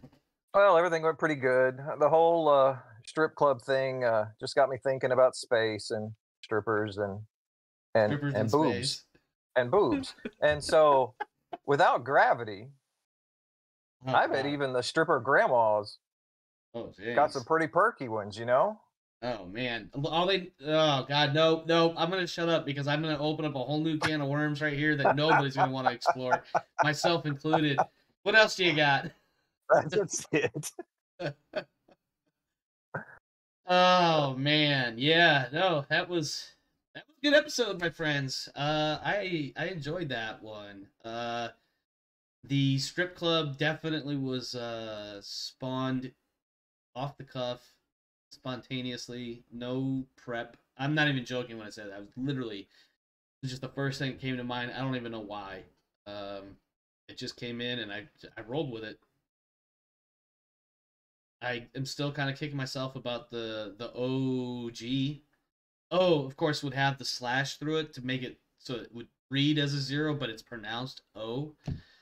You know, just to be trendy or whatever. Yeah. The Firehawk was mentioned, I'm going to say last week. It may have been the week prior. Like in the intro or whatever? Or the closing or something? I'm just saying it was mentioned. You can go back and add to my view count for that video. And I'm not saying that because I want the views. Apparently last week's episode has more views than recent episodes have, so I'm happy. I started watching it, but once I hear my own voice talking, I'm like, eh. And I turn it off. I don't blame you. I hear you on that. I have watched some of my own videos, and by watch, of course, I mean listen to as I drive for 8 hours a day. Usually it's kind of a refresher. What did I miss? Or just checking on quality. So I don't really listen to a whole lot of my own content. Imperium Maledictum that I play in. I have watched both episodes through, mostly to kind of like, oh, that's right, we did have that one scene, so now I got to remember to make notes about it, but then I'll start thinking about it, and so eventually it just helps me remember the things that were discussed in case I missed any notes or anything like that. Anyway, kind of getting a bit off topic. You know, GTL has been mentioned a couple of times tonight, and thank you, Charles, for the unsolicited plug. Speaking of the Greyland Trios League, tomorrow evening I am recording a match. And as it turns out, this match probably one of the most important matches of the entire season, short of any sort of championship matches. The big thing for you, the viewer, is that match should be available on YouTube come Friday morning, around about 6 a.m. Pacific, 9 a.m. Eastern. Of course, if you've been watching the stream, you'll have seen by now that my YouTube address has been popping by every now and again. YouTube.com/@OmarKrieg. And then other than that, that will be the final bit of our content for the week, and we'll restart again on Monday with Solasta, and of course, Along the Frontier, an Alien RPG campaign on Tuesday. And then next week, are we back here again next week, my friends? I'm good. Yeah. I mean, isn't that like I'm Valentine's Day, but other than that, I'm all right. Okay, that's two. I may have issues the following week. I'll just say that. Okay. But we'll get to that next week. Yeah, the 7th should be fine. Okay. I'm good. Yeah, I'm totally good. Well, from the sounds of it, it looks like we will have another episode of Second Star next week. You can check that out as well. My friends, thank you for hanging out. Thank you for stopping by. Your patronage is always appreciated. If you've enjoyed the show, strongly consider and ask for your likes and subscriptions and all the other buttons being mashed. But the one that's most important to me is in the description for this video on YouTube is the Discord link to our Discord server. Come hang out with us. Come talk shit. Come talk shop. Hell, throw some ideas at us. Who knows what will happen. In the meantime, make sure you're doing the right thing out there and doing what you have to do for you and yours, because this world is a crazy dark place. Stay safe. And as for me and my people, we are out of here. We will see you next time. Have a good one, my friends.